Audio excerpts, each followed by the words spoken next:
a truck tractor semi-trailer that had stopped at like a Walmart. I think it was a Walmart parking lot in San Antonio. There was like 20 migrants that died in the back because it was just too hot, right? There was a few that had managed to get the doors open and escape. That driver was probably waiting for the next leg of that criminal enterprise to take over. I'm not sure. So I'm reading the headlines, right? And they had a picture of the truck. And I looked at it and it keyed off to me. And I'm like, wow, that looks like very familiar. And I recollected a particular moment. And I thought, no way. Like, what are the chances, right?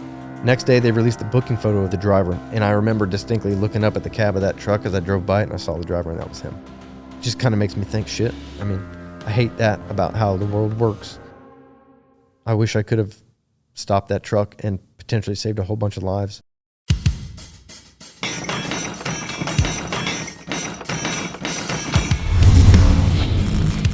Welcome to Mic Drop, the podcast where relevancy is irrelevant and we don't give a shit about your feelings. A lot of injuries. We had the vehicles completely out. And strangely enough, also, a Cobra overhead watched it. Wow. He saw the impact from the air. He was heading back to Al Assad.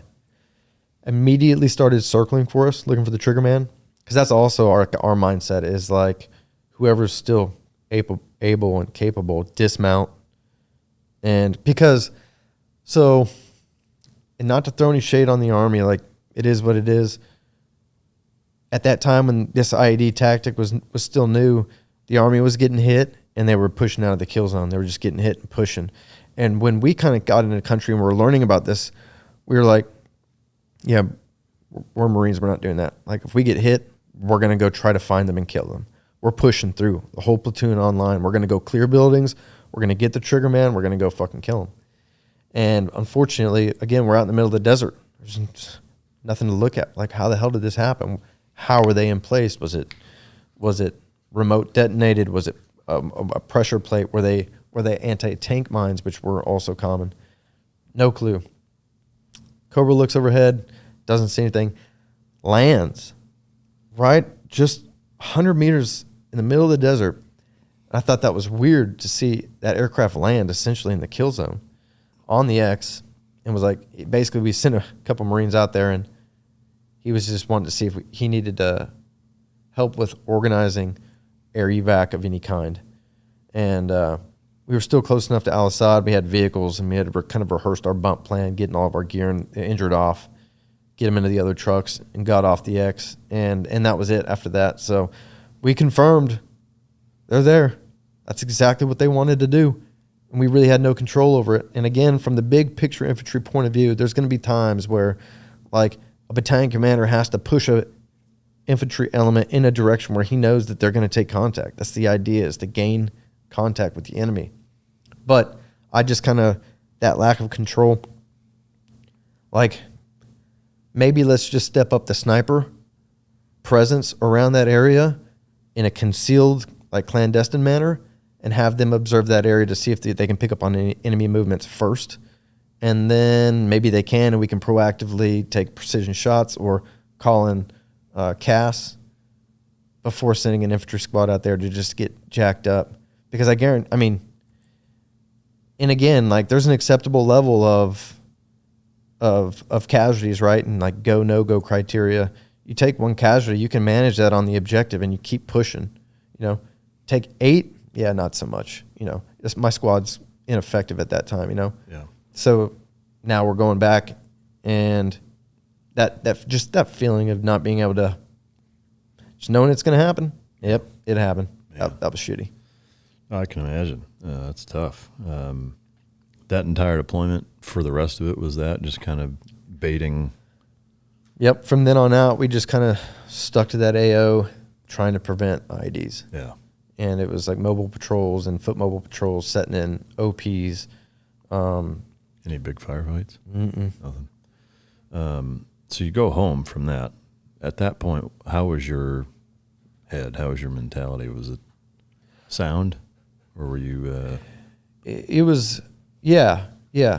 I didn't know it at the time, but I think, you know, some combat stress was certainly starting to kind of creep in. I started having some shit that did affect me later on, which at the time I was super reluctant to bring up and talk about. Nobody was talking about anything like that, you know? Yeah. You know, there was no talk of PTSD or combat stress or managing it, you know, or it just wasn't happening. So you just were dealing with that, you know, on your own. And, you know, a big part of mine was just in my sleep, man. I just fucked with my sleep. Yeah. I couldn't sleep, and I was having like just these terrible dreams, just fucking combat related terrible dreams, right? And always the theme is like helplessness. Like I'm in a shitty gunfight and I don't have my gun, or my guys are dying next to me because I couldn't do anything. That was always this reoccurring theme, and I would freak out at night. And so that kind of was hoping, man, let's go away. It's just right after this deployment. But unfortunately on that next deployment, which happened very quick, I had to deal with that. And like my squad got like used to waking me up. They're like, it's just Holloway, just wake them up. It's all good. And I guess I feel fortunate that like they weren't like, I wasn't outcasted or anything. Yeah. It was just like, hey man, I mean, it's whatever, just wake them up, cause I would thrash, wherever I was, and I really had no control. And that kind of became a worry for me later on once I got into MARSOC, knowing that I'd be in smaller teams and non-permissive environments, and thinking to myself like, shit, man, am I going to have this creep up on me at a time where it's nighttime and I got to be real quiet, and that always kind of worried me. Fortunately it didn't happen, but. Oh, that's good. All right. Hey guys, I want to take a second to talk about ads. And this is not an ad. This is me talking about the ads. I know that, sometimes we get comments of people bitching about the ads. There's too many ads, or they're too long, or what have you. And I want to clear two things up, which is number one is that our team's ability to bring you guests and bring them in, and the accommodations and the entire process that it takes to produce these shows to the level with which we do requires funding, and the sponsors give us an ability to bring these shows to you. So while I understand that everybody wants zero ads and everything bunched together and what have you, this is how we bring this show to you. We're a very small team. We're very fortunate to be able to do it, but we do still have to pay bills and bring that to you. So keep that in mind. That's the first point. And the second point is that I can assure you with 100% accuracy is that there is not a sponsor or a product that I talk about on here that isn't something that I use. Okay, that I either regularly use or always use or have used, and I refuse to budge on that. Okay, so we get offers for sponsors regularly that get turned down because it's not stuff that I use or would use. So keep that in mind. Have a little bit of flexibility in terms of our ads, and realize that they're products that I believe in, that I stand behind, and they're what make this show possible. So if you support these advertisers, these sponsors, that is supporting the show. Thank you. What are the two key components for canine success? That's effective training and proper nutrition. Fueled by Team Dog brings those two components to your family and best friend. The perfect nutritional balance that results in a higher mental acuity, energy, overall vitality, and even an improved appearance. Every product you will find in my company's store was born from the battlefield and not from the boardroom. Let my life's work help you become your dog's hero. So after that third deployment with infantry, is that when you crossed over into MARSOC? Yeah. Yes, I did that third deployment, Fallujah again, kind of that tail end of it, and nothing super significant, fortunately. And then I actually re-enlisted at that point and stayed on as an instructor at CAX. I mentioned that before. That name kind of changed and turned over to what was called Mojave Viper, and it was basically the infantry's the Marine Corps' pre-deployment training location. So every infantry unit would go out to 29 Palms, of course, because the terrain is similar to where everybody was deploying to, and do this unit exercise. And I became like an instructor controller out there. So I re-enlisted at that time. So again, back to kind of like the feeling and the sentiment of like returning again on that third deployment. It was like, shit, at this point, I've almost died a few times. like there was a big feeling of like, there's only, cat only has 9 lives type of deal. Like you can only have so many close calls. So that was kind of a shitty feeling, knowing that like, this very well may be the one, right? Fortunately, it didn't happen. But at that time, I also kind of got a little bit more motivated. Being just a kid, kind of working through some combat deployments, not even sure if I wanted to continue doing this as a career, to somebody who was like, not only do I want to do it, but I want to get better. And I want to be better. I want to be more knowledgeable. So I knew if I went to this position that I could, because it was all about like instructing and evaluating units, working in that environment, a counterinsurgency environment. And so I was like, that's where I want to go. And so I did that for a year. The op tempo was crazy. 28 days on straight. Saw almost every single Marine Corps infantry unit rotate through there as an instructor. Gained a lot of experience and a lot of knowledge. And I'm a West Coast guy, in the Marine Corps. And I remember seeing like a Marine Corps Times article or something in the PX about the potential of this new Marine Corps elite unit being formed. And it would be beyond recon or force recon. And I just thought to myself, that sounds amazing. Like, how could you have something kind of maybe even potentially more elite than force recon? And from an infantry guy's perspective, and also watching and seeing recon rotate through those training cycles that I was able to. And I thought, if I ever deploy again, if I ever go to another operational unit, and I will, I want to be there with people who want to be there, who volunteered to be there. And there was some criteria where they had to pass and get assessed to be there. And I had a guy from an East Coast unit where MARSOC had already formed in late 05, early 06. I still had no clue. Most of us on the West Coast had absolutely no clue. And a guy on the East Coast, an East Coast unit, was rotating through, and he told me about it. He's like, yeah, we got this new unit forming up at Camp Lejeune. They work for SOCOM. They don't even work for the Marine Corps. They wear civilian clothes all the time. They deploy to foreign countries all over the world, and they get special duty pay. And I was just like, holy shit, like that sounds amazing, Small teams, big boy rules, completely different from like big belt-fed infantry. And I'm just like, Jesus, how do I find out more information about this, right? Yeah. And it's funny because this is 05. We're not just like Googling nowadays, and you want information like that. Just so easy. Yeah. Back in that day, it was just word of mouth. So we started making phone calls and got connected with a few of the guys that were already over there, some of the first guys in MARSOC, and started just picking their brain about how we can get over there and what we can do. And fortunately for us, me and a good friend of mine, we kind of were both like, fuck it, dude, let's go do this. Let's try everything we can to make this happen. And again, also the East Coast Marine Corps is completely different. So we're not really familiar with anything. East Coast, Camp Lejeune, nothing. And, but we got in contact with the monitor and the guy who was running assessment and selection or selection rather. The ANS program hadn't even been stood up at that point.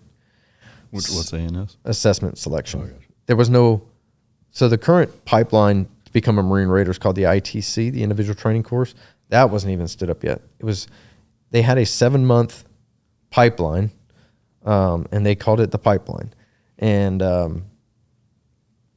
so at that time, we made all the connections. We learned more about the unit and fooled my wife into thinking that it would be a good idea and that we could move across the country and start in this new unit. And definitely it's probably one of the best decisions I ever made. Luckily, it worked out. It was hard. So tricking your wife was one of the best decisions. Did you meet her on the West Coast, or was she from back home? Man, we went to high school together. Oh, shit. That's cool. So she's been awesome. She's been with me this whole time, every deployment, all the crazy shit, being gone all the time. And yeah. That's awesome. All right, so you go, you get picked up, or you go through it. How describe that whole process? Yeah, so it was pretty different because, again, it was the beginning of MARSOC. So everything was still like being stood up, and their process of forming the official pipeline was still kind of in the works. But I thought our pipeline was pretty unique because basically at the time what they did is they took first and second force recon took them away from the Marine Corps, formed them into these new units in MARSOC. And they were basically like, you guys are just going to continue doing what you're doing, which at the time was Special Reconnaissance and Direct Action. So RNS. You guys are going to keep doing RNS. You guys are going to keep doing raids. Same structure, same type of platoons, but we're going to have a third unit. We're going to stand them up, and we're going to draw from the big infantry, from any MOS in the infantry. You had to have combat deployments, and they were really looking for people who had language aptitude, because that unit was going to be more of the unit that was be more what like traditional Army SF is today, filling the FID mission, the Foreign Internal Defense mission, and the UW mission. So going around to all these foreign countries, small team, link up with a partner nation force and build them up with them, work with them, equip them, and train them into a position where they can be effective for combating threats in their own AO. That way they kind of don't ever spill over to America and become an issue. And that way we maintain relationships geographically all around the world with kind of these elite forces and our allies. And that was the unit that I aligned to, because I wasn't in recon. But this was still my way into MARSOC and into SOCOM, and I'm like, that sounds even better because it's something different. It wasn't Iraq and Afghanistan. There was the potential where we had teams deploying to East Africa, South America, Central Asia, countries near Russia, and you were going to get assigned a language, and you were going to have to learn this foreign language, and your role on the team, you're going to have much more responsibility than just kind of being the number one man or the breacher, or kind of like that standard direct action platoon setup where you're just a shooter, which, we're Marines, we love shooting and everything. That's a big part of our heritage, but there was learning a lot more of this unit, like really drew me in. And, we had some teams that weren't even deploying in a regular uniform. They're just in civilian attire, the entire deployment. And so I thought, man, that was really intriguing to me. So that's the unit that I fell into, 7-month pipeline. We incorporated language training within the pipeline. Now that comes later. But every weekend we were doing our language. My sign language was French. I got aligned to a East Africa team. Initially it was supposed to be Central Africa. That got changed. But our pipeline was very unique. 7 months. It was really tough. A mix of a lot of what it is now. Small unit tactics, CQB, foreign weapons, SERE, and you learned a specialty though. Now, or at least they were whenever I was still in, Marine Raiders were getting the 18 series school seats, which was great. You get that specialty and you bring that to the team, right? Guys go to 18 Bravo, 18 Charlie. The Marine Corps didn't have any of those internal capabilities. But at the time, they just kind of did their best. In our pipeline, I got assigned to be like the weapons dude on the team, me and another counterpart. And initially, it was just an 11-man team. And so what our cadre did is they got basically a suite from the 18 Bravo package at Bragg, and we had all those foreign weapons. And, you just got good on foreign weapons and everything, U.S. weapons, cruise serves, indirect mortars, and everything. So I enjoyed learning all that because I was just a regular 0311. I didn't have experience with all those other weapon systems. And that was the role on my team. And we kind of graduated as a team and started prepping for our first deployment. So you speak French. That's what I took out all that. Yeah, a little bit. A little bit. I mean, can you still speak it enough to have like general conversation? No. You could ask where the bathroom is and shit, and that's about it. Pretty much. Yeah. But funny enough, because later on in life, I get forced. I mean, it was by choice to know, even cross different career to learn Spanish. Yeah. And it was weird because as I was having to speak Spanish, I would mix in French and not realize it, So you're speaking Franish? Yeah, it was crazy. Where was the first deployment with? Horn of Africa, East Africa. Yeah. What all can you say about? Close to Somalia. Yeah. And as far as what you were doing and. Yeah. Total FID mission. Our team actually deployed with an ODA there, an ODA from 3rd Group. And our mission was we were kind of training the areas premier counterterrorism force to gain capability and be able to combat Al-Shabaab. Yeah. Before Christian Craighead and that whole mall situation, we were there in that area. Been to that mall a few times. Luckily, not under the circumstances that he was there. But do you know him? No, no. But those dudes were there when we were there. Yeah, British.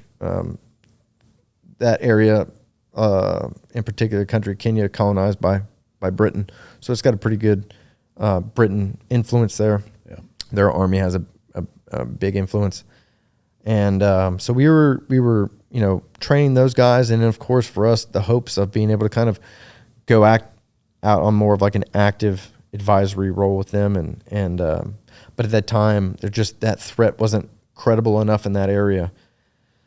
So, non-kinetic regular FID deployment, which a bunch of soft guys hate. They hate that deployment, that mission set, but it was all new to us, man, and we were like, dude, this is badass, So like, it was funny, man. Everything's new to us, this SOCOM world, this SOCOM environment, and there was a big push for us to like, hey, we are operating with ODAs and SEAL platoons, and you want to be a special operations force, you better be as good as them. So there was this push for us to really push the limit. I mean, push our training to the hardest we could to be. We wanted to be a formidable option so we could have those missions and have the same type of opportunities that SEALs and SF did. And I remember we deployed with this ODA, and we were doing some cross planning in the States before heading over. And again, we were also trying to embrace, we're in special operations now. So when we went to Bragg to go link up with them in their team room, we went in civies. So we're in civilian attire, we just kind of expected they would be too. And we get to their team room and we jump in there and everybody's in camis, and they look at us and they're like, what the fuck? And we're like, what's up? And they're like, you fucking belt-fed Marines. We thought for sure you guys would be in camouflage, utilities. And they're like, so we wore our, our fucking camis just, and make sure that, we're, and we're like, no, man, we're in a civilian attire today. It was funny. That's awesome. But yeah, we were around a lot of really capable, really smart people.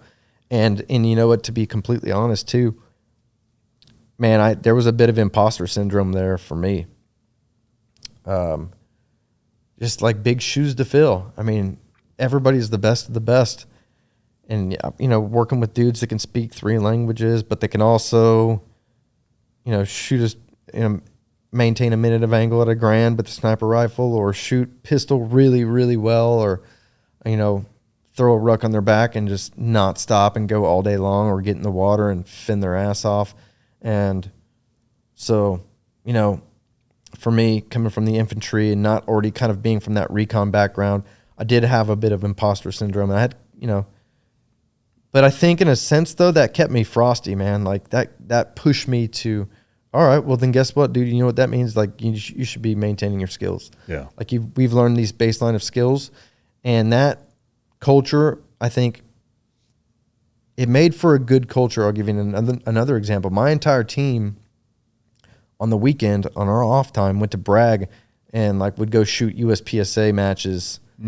Like we would go get our guns from the armory on base, get a government rented van, go to Bragg, and go to an area there where a lot of the JSOC guys and Tier 1 dudes would go shoot matches. So you had a lot of that influence there, so we were able to learn from them. Actually shot with Pat Mack there at the time, didn't even know who he was. That's awesome. But so we were constantly trying to improve and get better. Yeah, that's cool. I mean, to be there in its inception as a plank owner basically is pretty special. So the first deployment was a FID mission. What was the rest of your time as a MARSOC guy like? Same, repeat mission. Went there and did it again. Had a great time as well. Nothing crazy on that deployment at all. We're kind of hoping for it, but still never got. There was also the number 2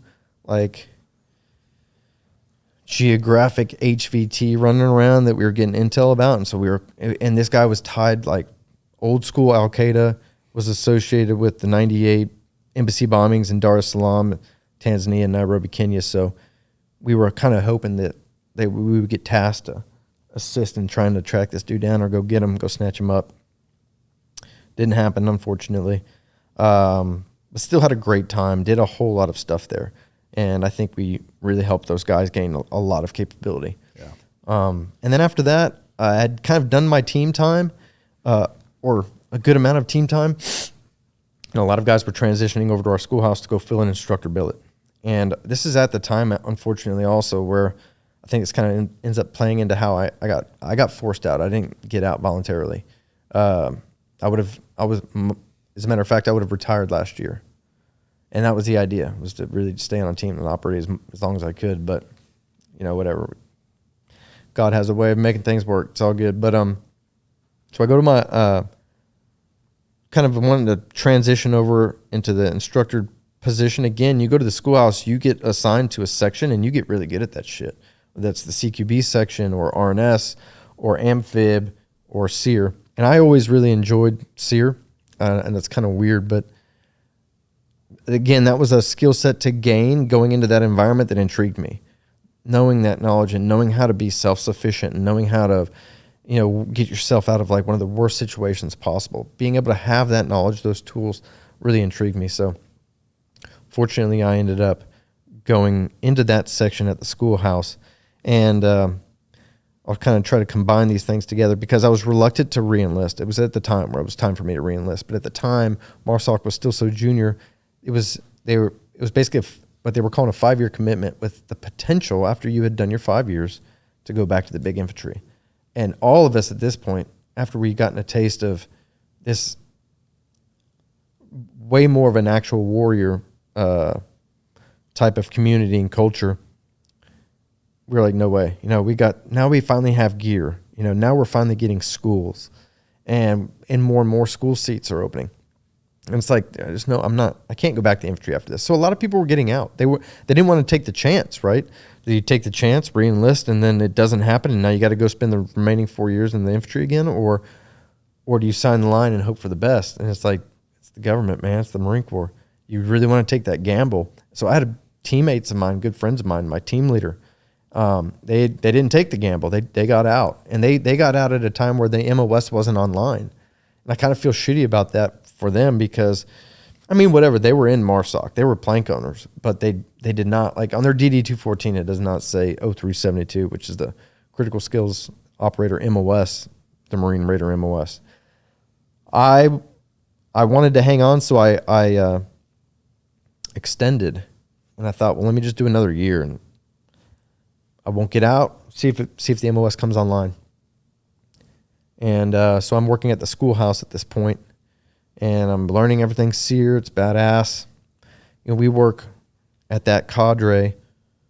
We support a few different elements. We support the ITC at this point. It's established, and it's a well-oiled machine. So we're pumping dudes through the pipeline, and a portion of their pipeline is SERE. So as the MARSOC SERE section, we are facilitating that 3-week package for them as part of their pipeline, but we're also maintaining skill sets for teams. So sometimes like a team sergeant would come to us and be like, hey, I'm getting ready to go do a training exercise in this state.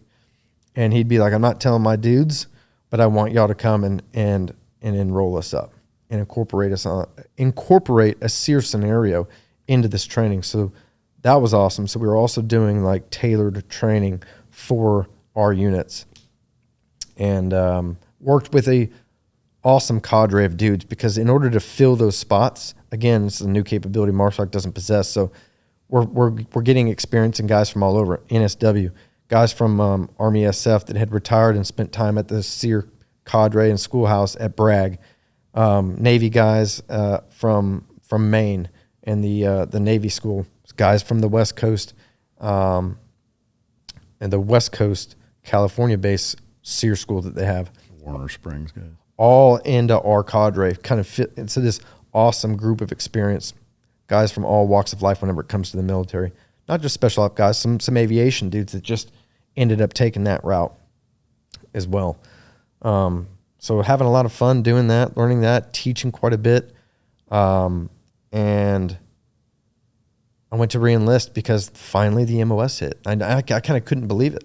I'm like, this actually worked. Like my plan worked. Yeah. I'm on an extension. The MOS hit. I'm good to go. And I go to the career planner. I'm like, this is awesome. I'm ready. I got the MOS. And she's like, yeah, not so fast. The Marine Corps is incorporating a new rule. It was a service limitations rule. Back in the day, it used to be if you had been in the Marine Corps and not been promoted to E6 by 13 years, they basically give you a separations package. It's like an early retirement. They're like, you got to go. You know, pat you on the back, thank you for service, honorable discharge, chunk of change, see ya. You're forced out. All right, as you guys know, the lifestyle changes and the fast pace that we live, it makes it difficult to get in, all of the vitamins, minerals, fruits, vegetables, etc. Started working with First Form. It's a great company. Everybody knows who they are, and I've been trying their stuff for a while now, and I love it. In particular, their OptiGreens 50. It's a precisely formulated green superfood powder that increases overall immune system support and digestive health. 80% of your immune system is located in your gut and digestive tract, so healthy digestion is essential for overall health and wellness. It's got 50 hand-chosen ingredients, and it's taste and texture like no other product. It's not gritty. It's got a sweet berry flavor. 100% of all the greens ingredients are grown and manufactured in the USA. For me, this is a really good one-stop shop to get all the extra stuff that you need. There's a lot of greens out there. This is a product I stand behind. I enjoy it, and notice a remarkable difference in just overall the way that I feel. My gut health and digestion is noticeably improved. It's a green superfood blend. It's a phytonutrient blend. It's a glycemic balance blend. It's not going to spike your blood sugar. It's got digestive enzyme blends and probiotics in it. It's a great product. Andy Frizella and First Form is a phenomenal company that is very supportive of the veteran community, and I can't say enough good things about him and the company. So OptiGreens 50, just a great product, and they're a fantastic sponsor and supporter of Mic Drop. Hey guys, I wanted to talk about something that I've incorporated into my daily routine, my morning routine, that has had a remarkable impact on my life. It's called BioPro Plus. It's a non-synthetic HGH treatment. And, every year after puberty, your HGH levels naturally drop and exponentially sometimes can even drop by 50% by the time you're 35. I train jiu-jitsu 3-4 times a week. I lift 3-4 times a week. And BioPro Plus, without question, enhances my ability to train more days per week, harder, recover faster, enhance performance. I cannot say enough good things about this product. I've been taking it for a few months. It's remarkable, and I will continue to do so. If you want to, perform better, look better, feel better, I can't stress it enough. I've tried BioPro Plus, and I encourage you to go to bioproteintech.com. And if you want to get $30 off your first order, use the code MICDROP, MIKEDROP. And again, that's bioproteintech.com. I cannot stress enough, this stuff has been a game changer for me as I've gotten older. The Marine Corps at that time was downsizing, and I fell victim to this rule because I was still an E5 at the 10-year mark. And they moved it from 13 years to 10 years. So I had a few options, and one of them was just really straightforward. It was like, hey, look, you can stay. We'll have to extend you again in order for you to get seen on a promotion board. If you get promoted to E6, you get one shot. Where back in the day, a Marine could get passed over 2-3 times. It wouldn't be, as long as he's got time left on the contract, he'll get promoted eventually. And promotion for me was like, of course I'm going to get promoted, I'm doing things that are well above and beyond my peers in the regular Marine Corps. And then all of just the normal shit that you had to have, right? Like high PFT, good shooting score, all that stuff. Had all that. So I'm like, okay, that's fine. No big deal. Little bump, but I'll go on the promotion board. I'll get promoted. That's expected anyways. I had done everything that I needed to. Like there's sergeant's course is an option at the time it was. And that was actually, so you can kind of go to a sergeant's course or a different option that was more related to your field, but it was called PME, and you kind of had to have it, that check in the box to get promoted. And I went to like the big Marine Corps one, which was just the basic sergeant's course where MOSs from all over kind of come over, and if you go that route, it kind of makes you look like you're a little bit more well-rounded, and you're learning more about the big Marine Corps. And I even like scored really high in that course. So promotion's not an option for me. No big deal. Go on the promotion board and I get passed. List comes out. I'm looking down the H's and my name's not there. And I'm like, what the fuck? Like, did they make a mistake? Like, how did I not get promoted? Because I know what the outcome is at this point. The only other outcome was now I'm out. And I'm now forced out. And I'm like, shit, like, is this happening? And I'm notified my chain of command. And that's the other unfortunate part is I never really found out what was the issue, right? Because there's a promotion board. It's in Quantico.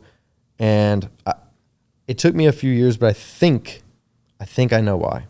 But it really took me a few years of like taking it all in and all the circumstances and elements of, because you take a picture, right, in your service Charlie uniform, and on your packet when they're briefing you, it's like a picture of you and like your Marine Corps record, right? And I'm like, so you hear stories of like, make sure your ribbons are all right, because if one's backwards, you'll get passed. Yeah. And I'm like double checking all my ribbons and shit. Nope, they're all good. I look squared away. Like, and so I even had that packet. There's a specialist in Quantico. That's all he does for a living. Civilian. Had him do a workup on it's called an OMPF. I'm like, just tell me what it was. What did they see on there that denied me or whatever, And he came back and he's like, dude, I'm really sorry, but all I can tell you is that you're not even competitive for promotion. You're highly competitive for promotion. So you are like the top, should be characterized as like one of the top candidates as a go. Because it's essentially go, no go, right? As they're briefing. And each Marine that gets briefed has about, I think, 40 seconds to brief that individual Marine. So they look through your shit and they're like, go, go, go, no go, no go. All right, boom, on to the next dude. And so that's the process. I get out. Going back, trying to figure out what it was. This is what I think it was. Marine Corps is downsizing. I was on extensions. And in order to get to that board again, I had to get on 2 extensions. Ultimately, I think they looked at my packet and thought that I was not committed. And they're not going to promote a Marine who they think is not committed, who hadn't, because I could have re-enlisted 2 years ago. Yeah. And I think they kind of looked at it and they were like, we don't have space for a dude who's just like up in the air of whether he wants to stay in or not. So pass, and another dude got my spot, right? Yeah. And a little bit of Jocko and ownership there too is, well, could I have been more competitive? Absolutely. And it is what it is. When I was a Lance Cooley in the Marine Corps in those first couple of years, I was still a knucklehead, man. I was 18, 19 years old, and I got in trouble a couple times. And that kind of set me back. I never got demoted. All of the trouble I got into was company grade level. But I got not recommended for promotion that comes naturally with what we call in the Marine Corps NJP. Chesty Puller said, you're not a real Marine until you get NJP twice. I can check that box. But that's fucking great. And now you're a cop. I love it. Yeah, I know. And I had to, and that's another lesson, because I had to explain that shit. Yeah. Into each of my career fields, getting a secret clearance, getting into MARSOC. I had to explain those circumstances of me getting in trouble, and that sucked. And that potentially compromised my ability to get into MARSOC and get into law enforcement. And so it's a big like life lesson learned for me is like, man, you got to really be careful, especially in the military, especially when you're a young guy. Have fun, but you really got to be careful, because the smallest thing in the military can get you hemmed up. Yeah. And I got in trouble really for some stupid shit. Like other guys were doing everything that I was doing. And I know I never really did anything very bad, but I was the guy that got caught. Yeah. What was it? Or just one thing? Underage drinking in Okinawa. Like, Who hello. the fuck doesn't do that? I mean, that's the first thing you do when you go to Okinawa. We're all Marines, man. Yeah. And even on that one, I was trying to do the right thing. I won't talk about the whole thing for the sake of brevity, but like we're all out. It's very basic, Liberty, first night of Liberty, very first night. Everybody's drinking, everybody's drunk, but we made it to the bus on time, and the bus ferries you to your base. It was called Cinderella Libo. Liberty, so you had to be back by midnight. We're good. We have plenty of time. Everything's fine. But the bus stops at each base to pick up Marines and ferried them around. And an MP from Camp Hansen jumped on the bus, and he snatched my buddy up to do a random sobriety check because he knew he was underage. He was drunk, very drunk. Pulled him off the bus and kept him there, and the bus kept going. And I'm like, what do I do, you know? Because there was a direct order that they issued us to stay in your Liberty group. You have to keep your Libo buddy. And now my Libo buddy's at Camp Hansen, and I'm headed to Camp Schwab solo. And I'm like, shit. I mean, but I'm not going to like go rat him out or anything, right? So the best thing I can think of is just go back to the barracks, sign back in the logbook, do the right thing, and go to bed. And that's all I did. And the first sergeant came up to the duty hut that night, checking the logbook, and saw that I was the only name checked in my Libo group. So we got charged for disobeying a lawful order because we broke up our Liberty group. But that was also alcohol related. So that got tied in with underage drinking because we weren't 21 yet. Going on my second combat deployment, but still couldn't drink legally. Yeah, that's wild. Had to explain that my whole career. Yeah. And I think, because so ultimately back to the promotion, it may be simple, but I still own the fact that had I not put myself in a shitty position like that, I probably would have been able to stay in the Marine Corps and done what I really, really wanted to do. And I got to, it is what it is. You got to push, David Goggins beyond it and just, keep pushing. And, but. No, I hear you. I mean, that's a good way to look at it for sure. All right. So you get forced out, you end up basically staying in that same position, but as a civilian contractor for several years teaching SERE.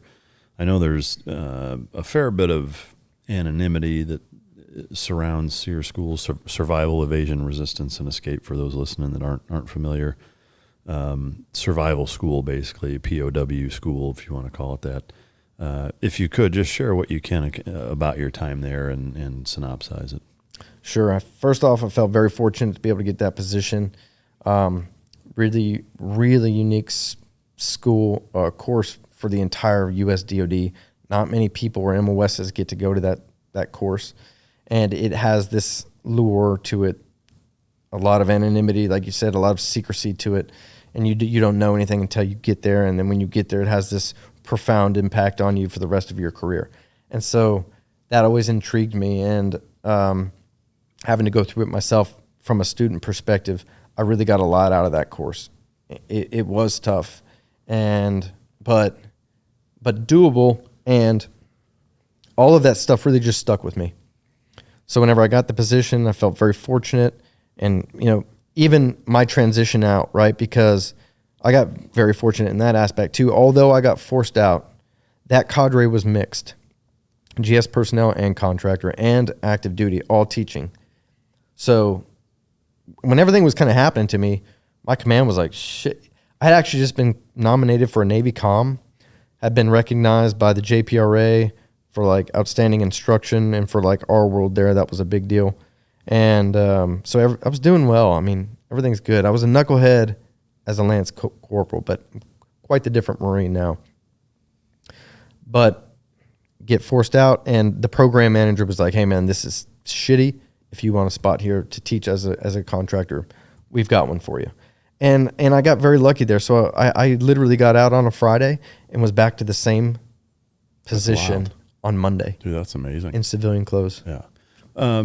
Can you, for what you can describe, can you share with the listener what SERE school is, Sure. what it does? Yeah, kind of like you described. So it's kind of like that POW school where it is designed to teach U.S. service members how to survive and return with honor in a situation whenever you are either taken prisoner, captured, or you've been put in a position where you are, out alone. Maybe your plane crashes in a foreign country and now you need to get to a friendly country.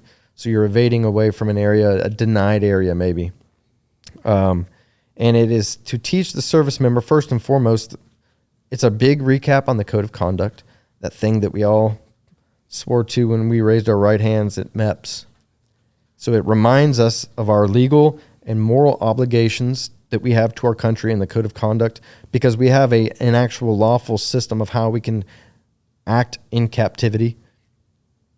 And then it teaches us to try not to get in that situation in the first place. Yeah. So, the requisite survival skills necessary and evasion skills necessary to kind of not get there. But unfortunately, if you do get there and it's just beyond your control, okay, well, now how do you act in captivity? What are the things that we can do and we cannot do? But we want to preserve important information. We don't want to give away anything that, could harm U.S. allied forces. And we want to maintain and preserve the integrity of ourselves and our mission. So a big part of it's what they call returning with honor. Yeah. It's extremely challenging situation to kind of be in that dynamic and be able to function, because it's, you're immersed within this environment of extreme stress, the most that many ever see in any military school ever. You're pushed to a level to where you have to perform mentally and physically. It's extremely demanding. Little to no calories, little to no sleep, and both a mixture of physical and mental stress on you at the same time. And you're still expected to be able to do the right thing, maintain your honor. Don't give away anything that's not necessary, and use the tools that are taught to you. And there's a whole tool bag, a whole set of skills that are taught to you to how to negotiate each and every one of those situations. And it's just very real that the school has a great ability. It's probably the most realistic training, so real where a lot of students in the final exercise are so immersed where they literally are lost. Like they're not in touch with reality. They think they're captured. Yeah, it's intense, man. I mean, my experience was the West Coast, Navy program. But yeah, I mean, by the end of it, after 6 days of not eating anything, especially as a 19-year-old, I mean, I lost almost 30 fucking pounds in 6 days, and not really sleeping and getting woken up 6 times in the middle of the night to get rousted out of wherever the fuck you're hiding and interrogated. And scramble for your life. What feels like, I mean, yeah, they do a masterful job at making it feel real. And yeah, by the end of it, it's like, I'm a fucking prisoner of war. Like nothing is real. It's weird. Yeah. I'm curious, not to interrupt, but it makes me curious from a psychology standpoint. Is there an amount of training that instructors get purely psychologically, like where you'll have psychologists come in and teach you guys stuff? And also on the survival side, is everything done in-house? Do they send you guys to survival schools as well as psychology stuff, or how? Like, what's the training like? I would say really yes to all. And I also kind of feel fortunate that in SERE, so sometimes as an instructor, you will specialize in survival, and that's all you teach. We have guys that teach, maybe they had a little bit more time in their career doing ground movement, and so they're going to teach more evasion. And then guys who just teach resistance. I was able to teach and work in each aspect of those at the school, so I feel really fortunate for that. And yes, I mean, like, for example, so, as a student in that course, you're running from the enemy at certain, areas of the course, and there's a big emphasis on tracking. So they sent us to David Scott Donnellan's tracking school, which is like the man who brought tracking, footprint to footprint tracking doctrine to America and the U.S. Army and the U.S. Marine Corps, and was so influential that the Marine Corps created their own schools based off of this guy's doctrine and his background as a South African Rhodesian Salua Scout or Rhodesian SAS, I forget, and his experience in South Africa during their insurgency. So, got to go to a school off-site to learn that, so we could teach counter-tracking, and so we could also track our own students and do it real, right? Because we didn't want to game to game. When we put them through their final scenario, we're not placing ourselves in a position of advantage to capture them. We are trying to mimic the actual environment. So we were doing it for real. We were tracking our students for real. And if we catch them, it's because we caught them. And of course, everybody gets rolled up. You got to go through that portion of the training. And that kind of gets into the captivity part and in a big part of the psychology. And every schoolhouse has psychologists on site. The oversight for all of that, because of the unique nature of the course, is actually way more than what most would probably think. Yeah, and what any of the students are actually aware of. And way more than what the students are aware of. But there are extreme safety measures at every aspect of that. And we are trained in particular ways to detect things when we know things are not going right, and to be able to intervene appropriately to keep the scenario running, and also to make sure that the student is getting the training value that they're supposed to. And that's a big part of it also that is hard, because in a sense, as an instructor, you're in that position, you're kind of an actor. Yeah. And we have a particular role that we need to play to present this situation to these students so they understand what's happening to them, because there's no like admin time, it's fluid. And so like you would have to present them with the situation and almost in a sense enroll, reference their training so they can remember, oh yeah, I know what's going on right now. I was trained in that technique and let me use that. And so being able to facilitate that as an instructor was tough, but it was very rewarding, at the end. But a lot of control measures, a lot of safety measures, and a consistent psychologist present. Yeah. Can you speak to from the acting standpoint, kind of the vibe or the look that you guys are going for now as instructors? Like what environment it's mimicking culturally, militarily? Actually, a great question, because traditionally that course was POW related. Yeah, I mean, like when I went through, this was in the late 90s, it was still very Russian, Vietnam, esque in terms of the influence, and in terms of how the instructors, their accents, their uniforms, the culture, if you will, of the enemy was very old school. And because that is still certainly a possibility for a U.S. service member to be in captivity in a situation like that, with like a nation state and a traditional, conventional type of campaign or war, that realm is still certainly covered. But as you can imagine, as time has progressed and our adversary has gotten a little bit more unconventional, a little bit more asymmetric, so has that training. Yeah. I can just say that it certainly has evolved to make sure that we are prepared for any of the other potential environments that we may find ourselves in. Yeah. I can only assume, or I would hope, that there's been some updating in terms of the likelihood of, if you do get captured in a lot of, especially at the height of when you were an instructor there, like the chances of them hanging on to you are far slimmer than they were against a nation state where your presence actually holds value. Whereas now it's like, we're just going to fucking torture you to death and you can go fuck yourself. I mean, do you speak to that in the training? 100%. Yeah. 100%. I mean, I know there's only so much you can share, but to me, that was the most sobering fucking element of that enemy in particular, in terms of the psychology behind facing them, is knowing that, like, yeah, they've got a particular protocol. Yeah, they've got a particular way that they operate, and we all know it. We've all seen the videos, and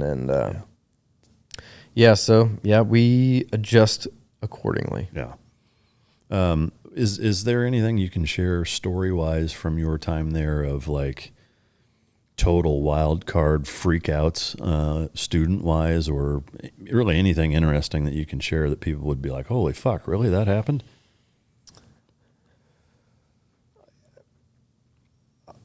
Of course, this gets to the point where you got to be careful. But actually, Sure. I'll give you what I think is a great example, because again, like I said, right. So we're trying to create this environment with both mental and physical stress, and surprisingly, in this, services joke with each other, units joke with each other. Like, we always messed with the Marines from Camp Lejeune, and we're like, Camp Lejeune's flat, man. Y'all don't know how to hike. Like that's easy stuff. We're in the mountains of 29 Palms in the sand, so we're harder, right? Well, let me tell you, there's one thing in particular about the Camp Lejeune area that is it makes for a very challenging environment. And that's like, they call it the Pocosin. It's like very thick underbrush. You know, it's a coastal region. So you're right there by, you know, the Atlantic Ocean. And the vegetation is just ridiculously thick. Briars and brambles. And there's some areas in our training environment there where just the vegetation and the environment would stress people out, because you may be in an area where you're moving 100 meters for 2 hours maybe. Yeah. You know, you're literally crawling and you're getting tangled up, and that's taxing. You got a ruck on, you're stepping over big logs and stuff like that. Your legs get tired. You're just not making any ground. And you got people chasing after you.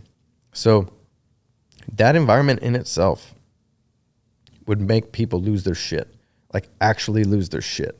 Scream, come out of roll, just so sick and tired of it. And that's where we would be able to be in a position to remind them that you have to remember, could you do that right now in some foreign country where you're trying to get away? What have you just done, right? Compromise your entire team. And kind of bring them back to reality. Remember and remind them of the training and realign them. And that's the part of it. So there is a bit of coaching there. You know what I mean? There's some, because ultimately, we can't let them fail. They have to go away from this course with the requisite knowledge to do the right thing no matter what, period. And so unless, you're tapping because you just can't take it anymore, like I literally voluntarily dropping out, then, we're going to get you through it. And, but that environment, even just the movement outside of captivity, is extremely challenging, and it would break people. Yeah. So that was surprising, because you're not even in captivity yet. Yeah. So captivity-wise, did you ever have any students that, like if you made physical contact with them, that they swung back at you or anything like that? Did you ever have that or see that happen? No, fortunately not. No student. And I think that comes to the control and prepping them accordingly. But there was never a time where I remember that ever happening to me or any of our cadre. Yeah. Anything stand out captivity-wise stories that you can share that were? Certainly stories, nothing I would be able to share. Yeah. Being in the military for 12 plus years and even a few years prior to joining, I was a dipper. I enjoyed all different types of brands of chewing tobacco, and it was a real nasty habit that I developed and maintained even years after I left the military. I want to talk to you about Black Buffalo, which is a tobacco alternative that works fantastic for stopping the harmful chewing tobacco habit that so many people have. The products are intended for adults 21 and older who are consumers of nicotine or tobacco. And what's interesting and pretty remarkable about this product is you wouldn't know that it's not the real thing. The taste, it's edible green leaves, it's food grade ingredients. There's no tobacco leaf or stems, but it's the same texture, it's the same flavor, it's the same even burn that you get and want. They have wintergreen, mint, straight peach, and blood orange. They have pouches and long cut. And if you are a chewing tobacco connoisseur and you're looking to kick that habit, they make a phenomenal product, and now they also have nicotine-free versions. So you can get the nicotine that you desire from it without the tobacco, or you can even get nicotine-free if you just want the ritual and the habit of doing it.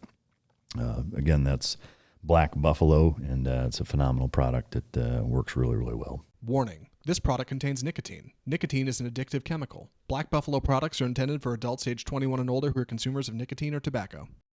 From a survival standpoint, and I know it depends on what you have, what you're wearing, the weather, the climate, terrain, but can you oversimplify it or simplify it, not oversimplify it, to where it's like, here's the top three things generically, like in a survival? Absolutely. That became very apparent really quick whenever I became an instructor. I spent the majority of my time in survival and evasion. Number one is fire, period. Fire boils my water so I can drink. I have to have that. Cooks my food so I can eat. Got to have that. And I don't even mean like, yeah, I can cook, I can roast small game over a fire, but I can boil it, right? And I can take in the nutrients from the broth that creates and get more nutrients from eating food that way in a survival situation. So fire, it allows me to stay hydrated. It gives me sustenance and allows me to eat without getting poisoned or something. It fins away predators. It gets bugs away. It keeps me warm in a time where I could die of hypothermia. So first and foremost for me is I didn't really understand the importance of fire. So for me, like survival priorities fire is always at the top for me. You know, I got to be able to have a means of making fire, and I got to be able to have that means of cooking. So a really underrated survival item, in my opinion, is like a pot or a canteen cup. Opposite, you're roasting food and you're losing nutrients. And in that situation, we're trying to make you the most optimal in a unoptimal, if that's even a word, situation. Suboptimal situation. So, you know, you got to have that canteen cup or pot to cook in so you can make a broth like that with water, boil it, cook the food, and take your food that way so you can get the most nutrients possible. So fire, super important. A lot of reasons. I'll move on to another thing of like trapping small game is tough. Even if you're experienced, it's tough, especially if you're in a foreign environment where you're not even familiar with small game and how, you know, so as you're trying to procure food along the way, the most bang for your buck is fishing. Most nutritious, cleanest protein, and much easier than like snaring a squirrel or something like that, you know, if you have the means to, should you set out some traps and snares and then also fish, you know, absolutely. But, you know, focusing your time and energy wisely in that type of situation is super important. So kind of just go for the big bang, you know, have the best bang for your buck. If you have a water source and you can fish, of course, that would be the preferred way to gain sustenance. And then purifying water, right? Already talked about the boiling aspect, but, you know, the basic concept of just creating a solar still, and being able to procure water any and every single way that you can. Again, the importance of just simply having a container. That's really important. And then, to put a bit of emphasis on that real quick, because you see it in like these shows, Naked and Afraid, right? These people will be in this environment and they'll see like a running stream and they're like, we're in the mountains. It's all good. It's running fast. It's fine. And it seems like 9 times out of 10, when that person decides to take that gamble and take that drink of water, 2 hours later, he's shitting his brains out or he's just in terrible, terrible pain, right? Even if you're even in the U.S., you're in a natural environment. I did a Bridgeport package up in the mountains in the Marine Corps, and they specifically told us, you're in the mountains, it's spring water, it's fresh. Do not drink it. You will get sick. You must purify the water first. So the importance of that, and not only that, but like when you purify your water, whatever way you do it, there's a lot, right? Big, easy go-to for us was just iodine tablets. Easy, 2 tablets in a quart, shake it for 30 minutes, you're good to go. In really any environment, you're good to go. Very easy to pack, doesn't weigh a lot. But one thing that like people won't do is you're shaking it up, right? You go to take the cap off and there's residual water and water droplets around the cap and the threads of the cap. That wasn't in there getting purified. That's still water from like the stream or the creek or wherever you procured it from. And people forget that even just the smallest water droplet can contain a bajillion microscopic cryptosporidia or Gerardia, which can be a showstopper in a situation where you've got little to no calories in you.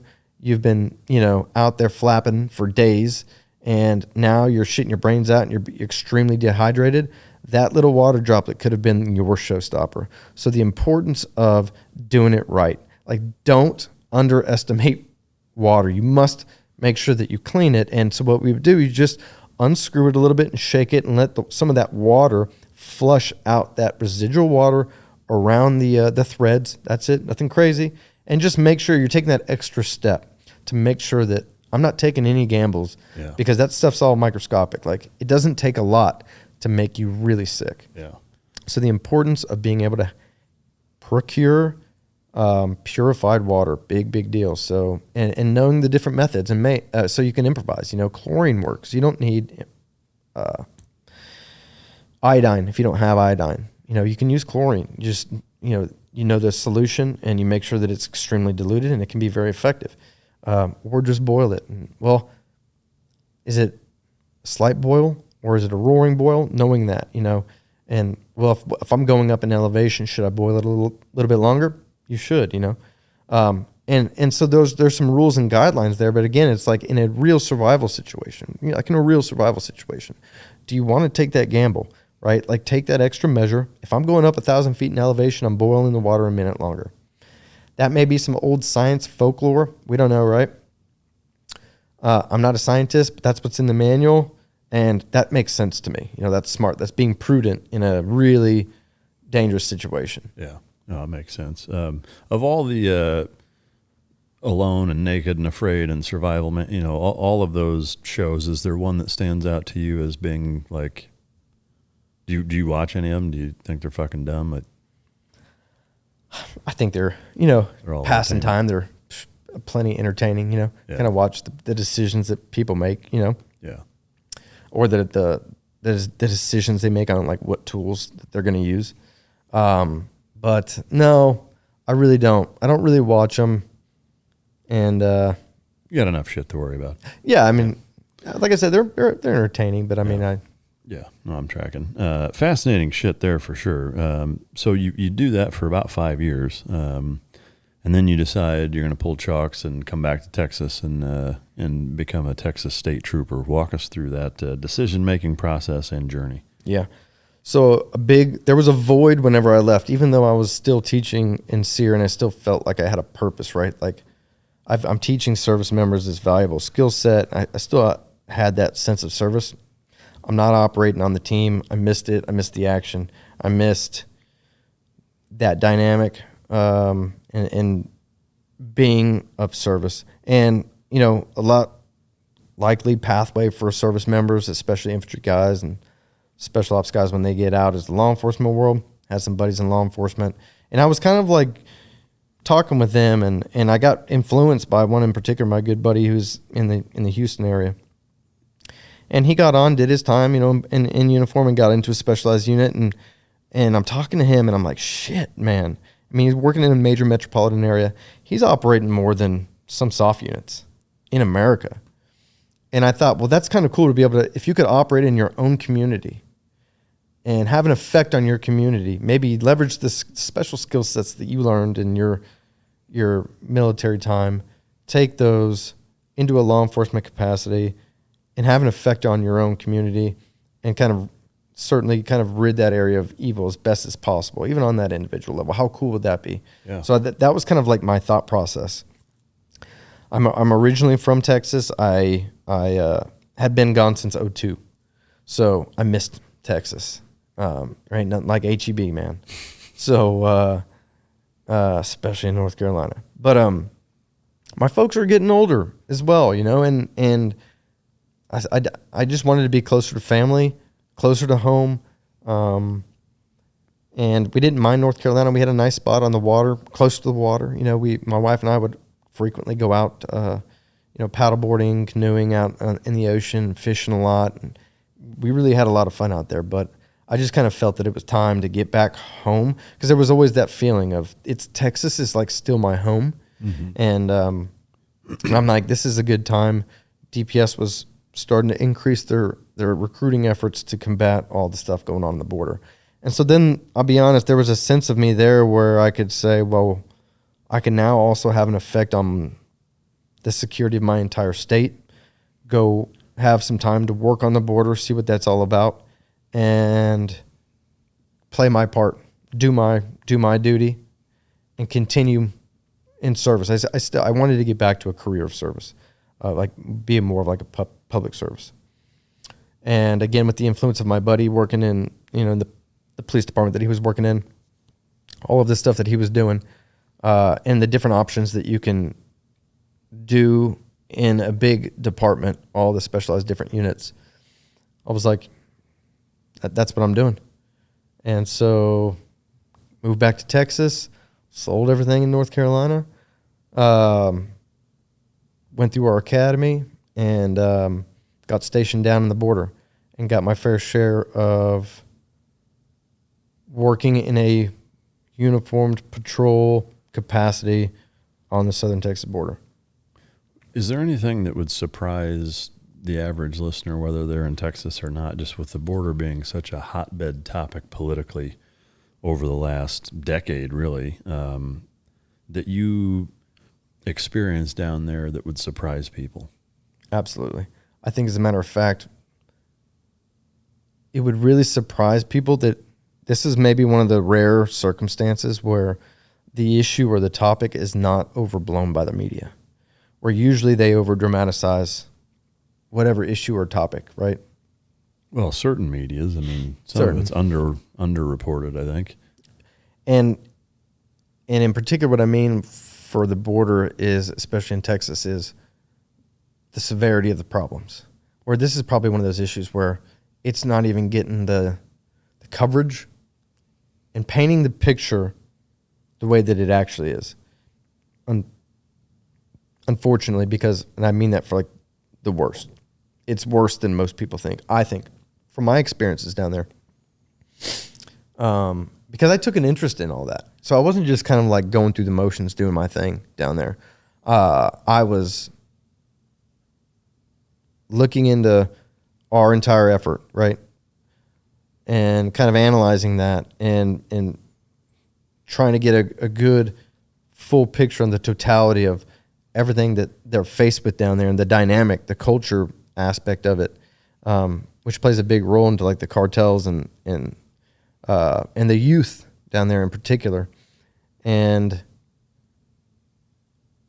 just point blank, way more gets by than what most people know of. And so what catches the news? What usually catches the news is what's been caught. But we're not catching 50% of what comes across the border. I don't think. I think some people would probably say it's more than that gets by, right? Because the deal is there's only so many of us in Border Patrol, right?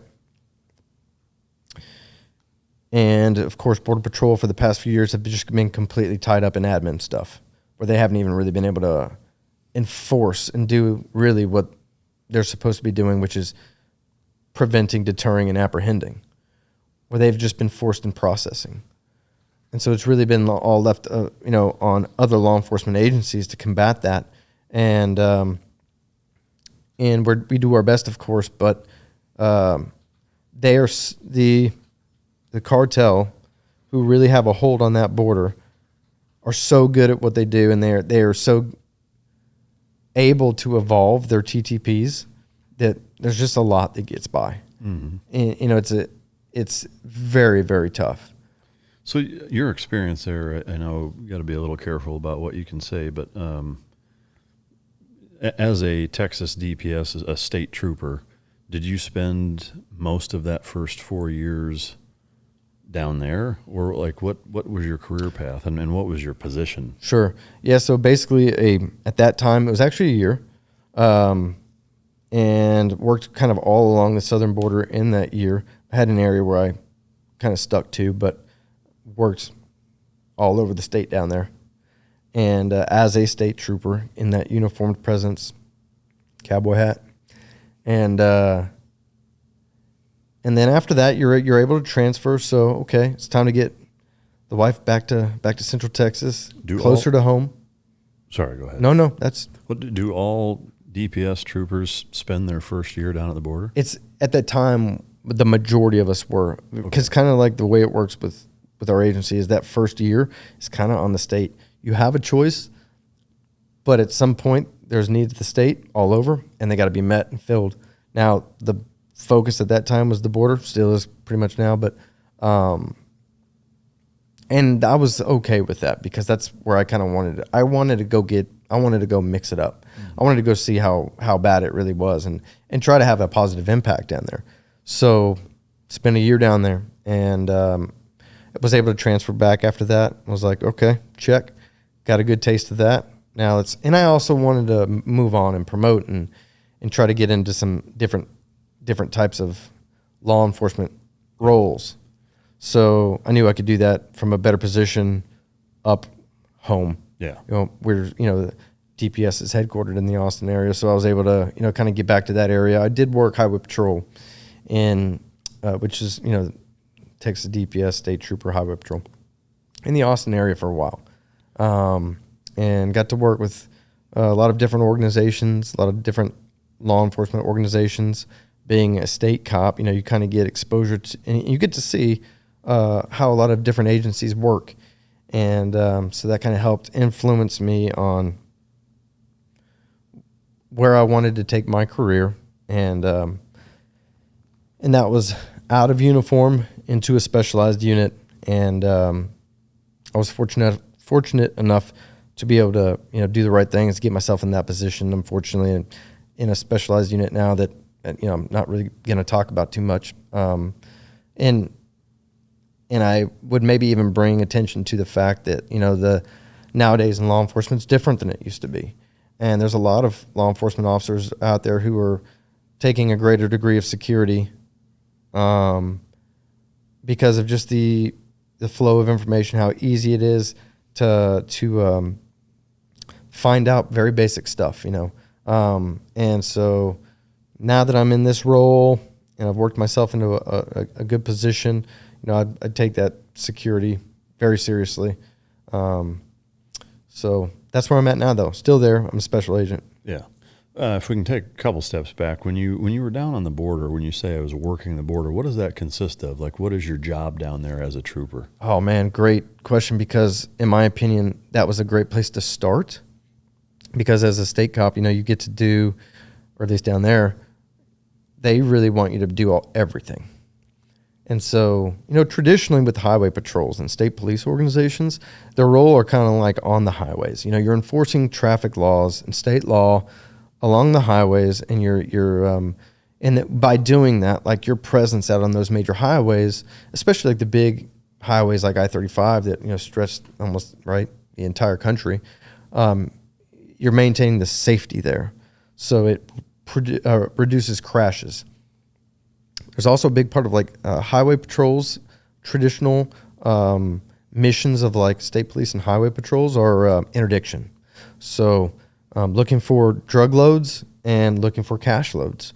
So for example, being that is all very prevalent down there, I could do a lot of work down there as a cop. If I wanted to focus on interdiction, and I don't want to give away too much of how we enforce, because if I talk in particular details, then I'm kind of, anybody can listen to this and don't give hear how we do our thing, right? So I want to preserve that. But I mean, if I wanted to look for dope, then I'm going to go areas where I know I can look for dope and get it. If I want to look for cash loads, which a lot of people don't realize and think about, but I mean, the cash has to get back down there, from the profits that they make inland and all throughout the country. And one way is loading it up and concealing it within a vehicle. And so trying to get good with interdiction. But another big part of that interdiction that is also not talked about very much and very underrated, and essentially what I would even say is more important than both of those, is what we call IPC, or the interdiction for the protection of children. So it's looking for kidnapped kids, people who are being human trafficked and smuggled, where I can initiate a traffic stop and look for those clues and indicators of a person who's maybe being exploited, or a person who's maybe even been captured against their will. Did you run into that? Human trafficking quite a bit. So I mean, were there times where you'd make a traffic stop and you'd be like, "Holy shit!" Like you were surprised at what was going on? I'll give you a direct example. It plays into, and this is an everyday occurrence. Something. I don't know if you remember it or not, but probably 2000, No, it was probably 2017. Made headline news.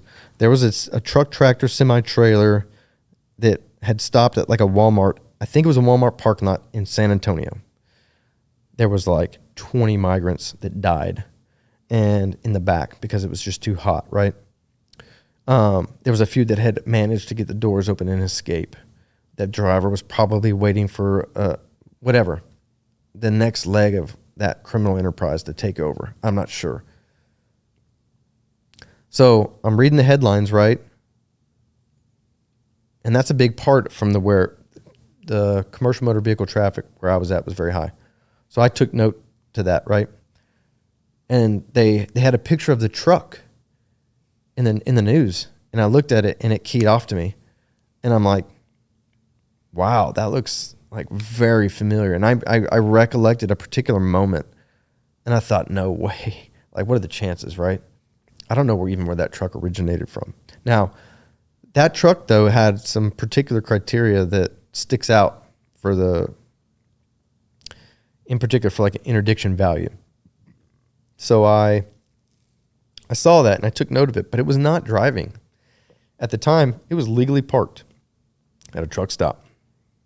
And so normally, maybe if the truck was driving, it had some clues, right? And I would try to investigate a bit further, right?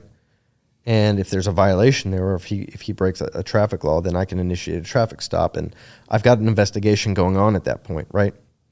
And so I see this truck and I pass it by. I mean, there's nothing. It's legally parked. Nothing I can do. It just keyed off, And they showed a picture of that truck, and that was the truck. And I'm like, no way.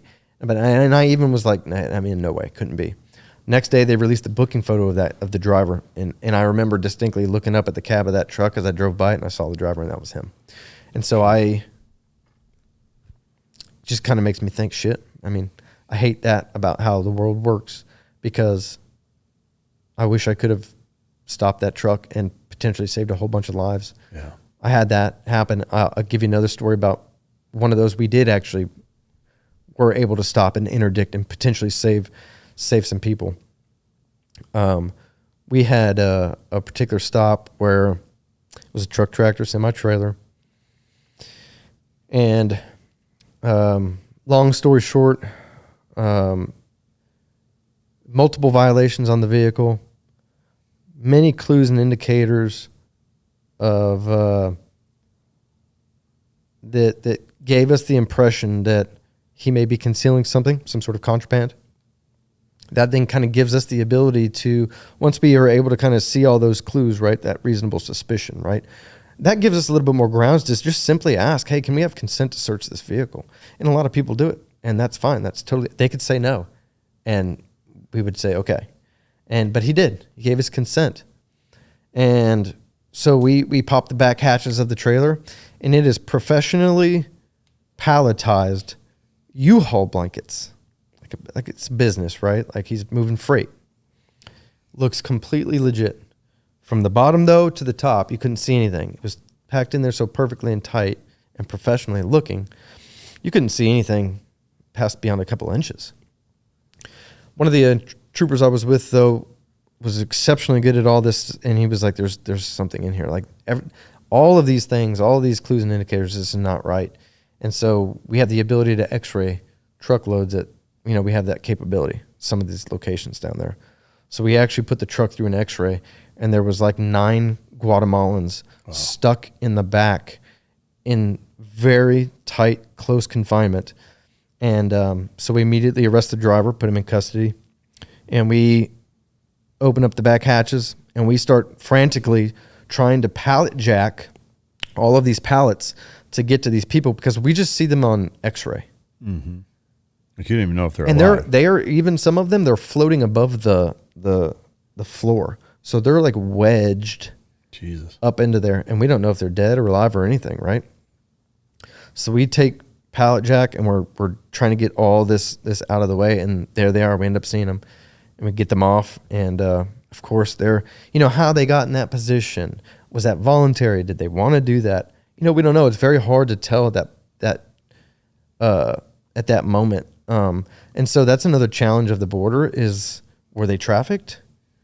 That may have been voluntary. For you guys at that point, do you turn them over to Border Patrol? Yep. Yeah. Okay. So turn them And they over to just get Border Patrol. processed like any other situation that presents itself that way. Was it, in terms of the drugs and cash, is there a biggest haul that you personally came across? Yeah, absolutely. A friend of mine got $20 million worth of fentanyl. Holy shit. Here in Texas. Man. I saw multi-million-dollar drug loads frequently. Yeah. In concealment locations in vehicles that you would just never imagine.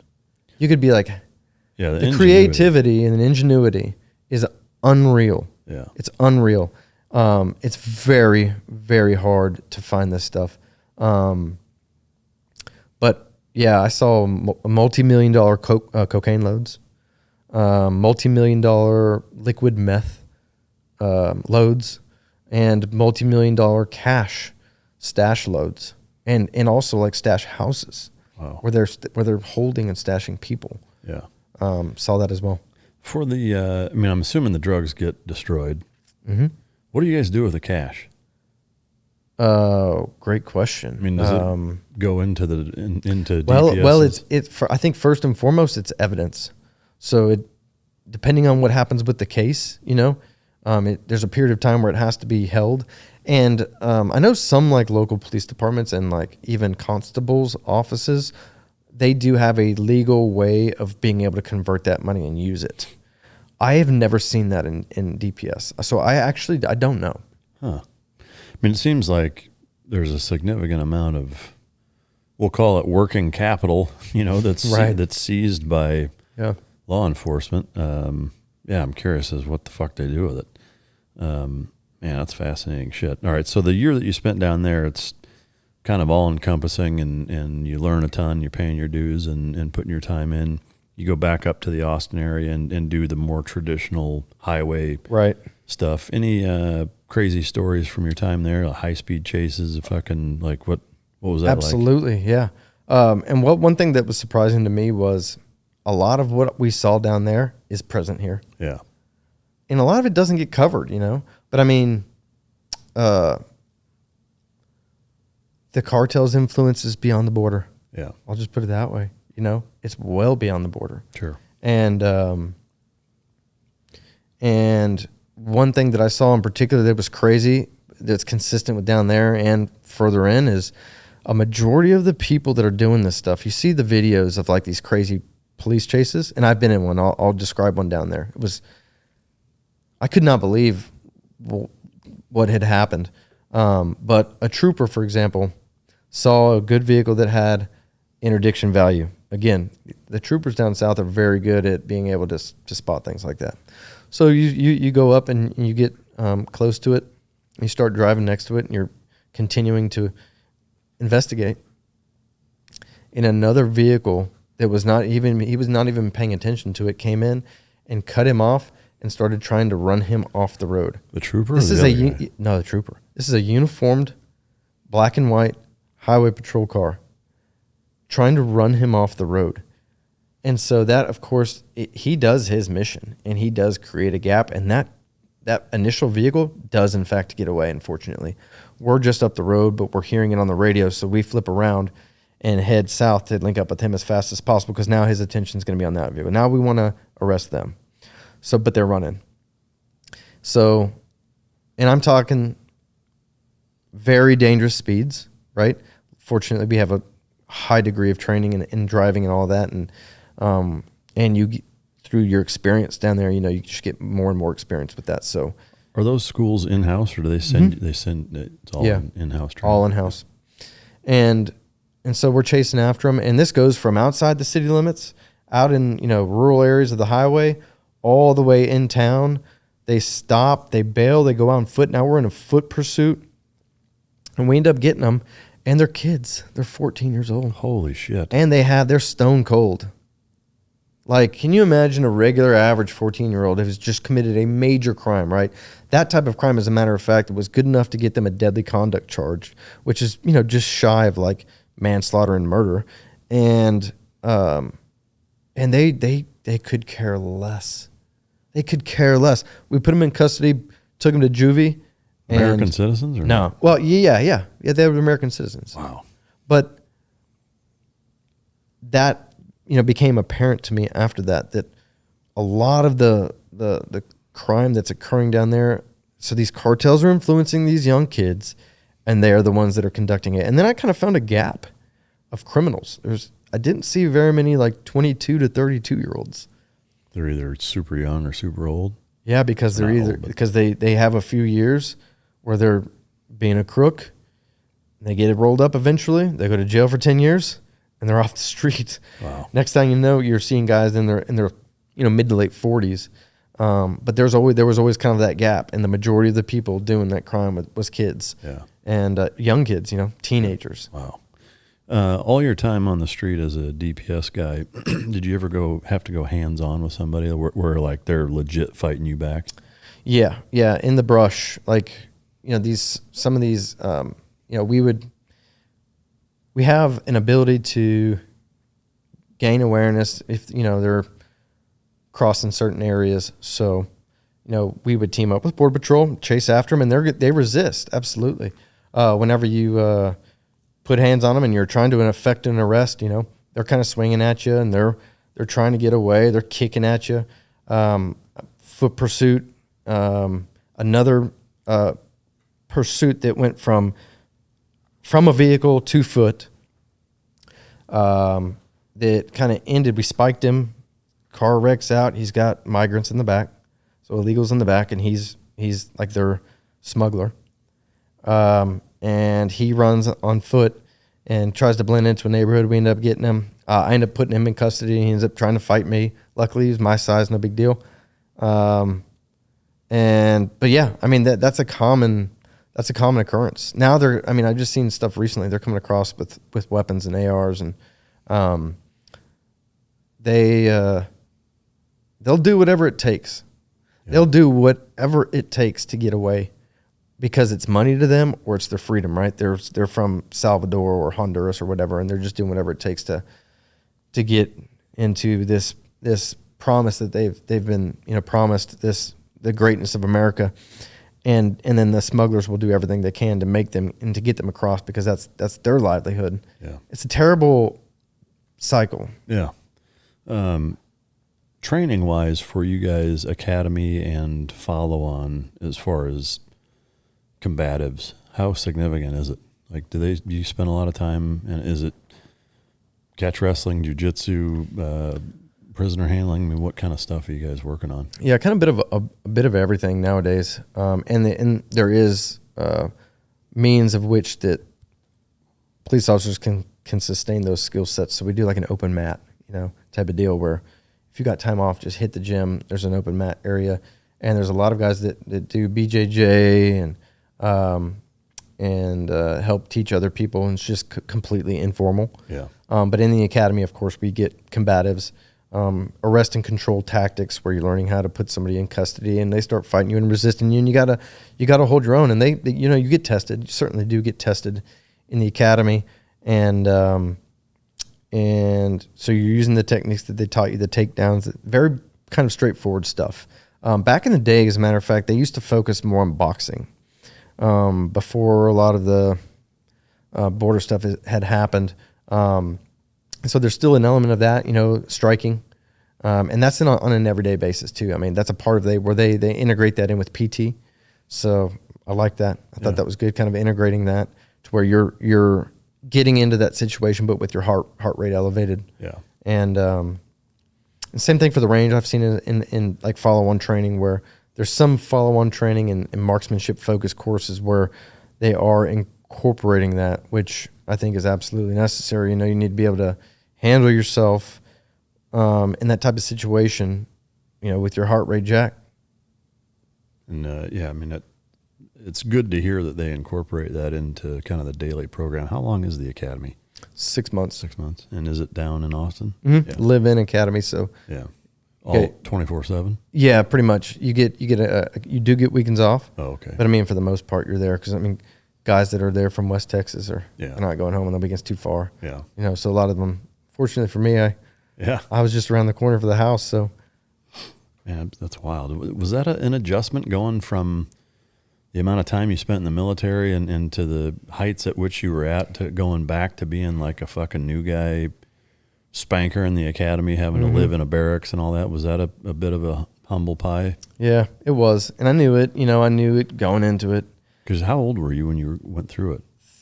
32 maybe. Yeah. When I went through.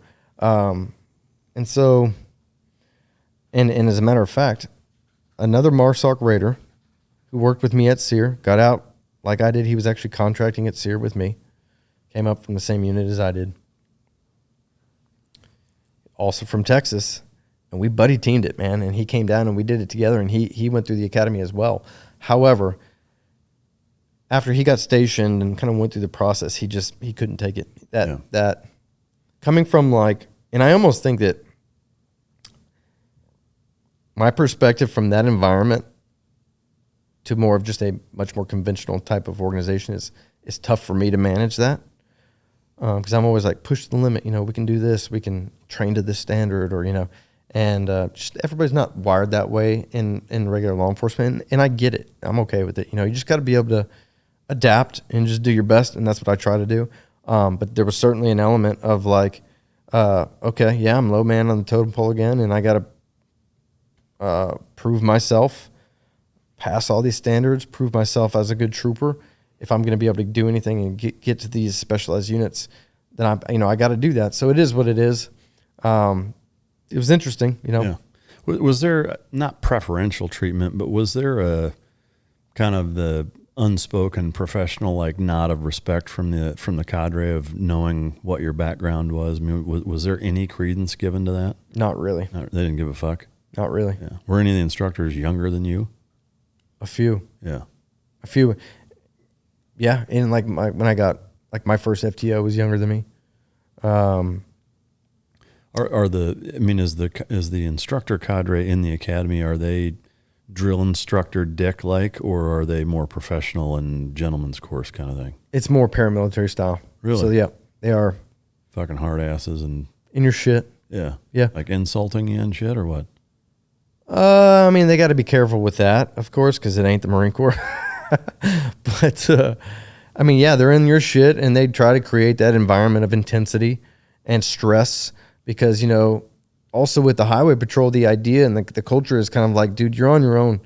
You're in West Texas rural highway. There's no PD to back you up. Yeah. You got to be able to handle yourself on the side of the road completely by yourself. Backup's not coming. Yeah. And so there's a level of intensity there where they try to kind of maintain that throughout the entire academy. It was not nearly anything as like intense as Marine Corps boot camp. Sure. Was any of it? Did any of it surprise you as being like, "Fuck, that was tougher than I thought it would be"? No. Yeah. If you were to prioritize, or can you prioritize Texas DPS's priorities, like the top 5 things? Like, what are they? What's number one on their list? What are the top 5 things on their list of what they're fucking worried about and trying to combat? Yeah, definitely the border is still a top priority. There's waves of troopers from all over the state that go down there on a routine basis. I mean, there's all over the country going there now. And now we have supporting states that are sending down assets to assist as well. So that is, of course, out there as the number one priority. But certainly there's still the priority of being able to have a presence on the highways in all the other parts of Texas so we can maintain our original mission of maintaining a safe passageway for motorists and to continue enforcing state laws out on the highways in Texas, because the less that we're out there, right? And people can talk crap about cops and stopping people and giving tickets and everything, whatever. I mean, that's just going to happen. But from my perspective, and knowing how effective it is, when you have us out there, one of the biggest priorities for DPS is crash investigation. And I think a lot of people don't also realize that, where we are the premier agency with crash reconstruction and crash investigation. So, for example, your mom or sister-in-law gets hit by a drunk driver and dies. Well, it's on us to make sure that we investigate that crash, and that, mind you, that may be 2 hours after the fact. I got to get on scene, look at all the elements of the circumstances, look at the crime scene, now that it's a crime scene, the crash, how it happened, calculate speed. We go to specialized crash reconstruction courses where we have pages and pages and pages of math, and I'm not even joking, where we are trying to figure out the speed at which a vehicle is stopped or collided or even vaulted and flipped to try to figure out exactly what happened and reconstruct this thing so we can understand who did what, where were the roles, what was the contributing factor that led to these events, and that way we can investigate that fully, present the facts in the best way possible. So if that person needs to be charged with intoxication manslaughter and go to prison, they do, because they just killed a family of people, maybe because they were drunk. Yeah. So that's a big priority that will always remain in DPS, that every trooper is kind of always specializes in, is the ability to, investigate a crash properly. Yeah.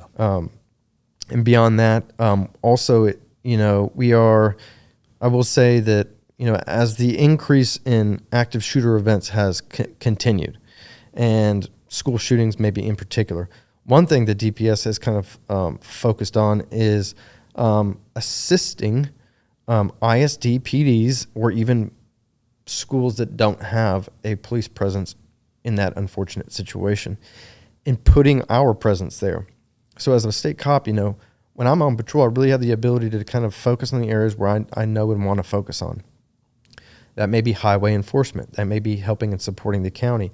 And that very well also may be making my presence known and spending some time at a school and having the deterrent of my unit and that vehicle there, so people see and they see that this place has a security presence. Yeah. So that has been another priority. Jurisdiction-wise, how do you guys organize yourselves? Like, does it just totally depend on where you're at? Like, what size area are you responsible for? Is there a limit? I mean, since you're a state cop, go anywhere. I mean, what? Yeah, in the sense, there's no limits where like I can enforce state laws anywhere in the state. Certainly. Let's say, for example, I'm in Austin, but I'm traveling down to the border to go work a border rotation. If I'm in San Antonio and I see something, I can certainly take action in enforcement action. The way that it works, kind of like how we're geographically aligned, is based on the area and depending on the needs and how big that area is and how big the DPS presence is in that area. Or down south, my AO essentially was, it was vast. 6 different counties probably I could have worked in at any given time. Wow. Where whenever I came back up to Central Texas, I was kind of more confined to one county because we had troopers in the surrounding counties. There was just more of a DPS presence in that area.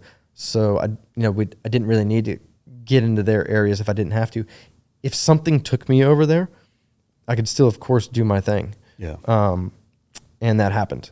Where we would have pursuits from another county, and those troopers are on that pursuit, and we're listening, and we know that they're coming our direction. Next thing you know, they're crossing county lines, and we're linking back up with them, and now we're working that with them in our area. Yeah. That happens all the time. Yeah. Do you know how many DPS troopers there are, ballpark? I don't. I really don't. Yeah. I'm not sure. No idea? I really don't have a good number. No, Yeah. not like just off the top of my head. I really don't know. Yeah. Thousands. Yeah.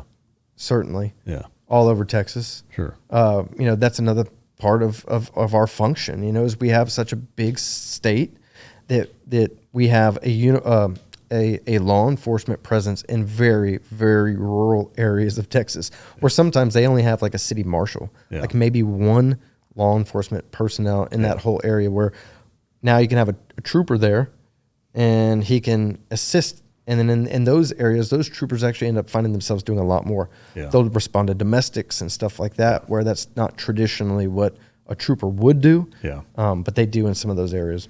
Yeah, like where my kennel facility is located, there is no police department in the county. It's a very small county, so there's a handful of sheriff's deputies. I think there's 5 or 6, and then the sheriff, and that's it.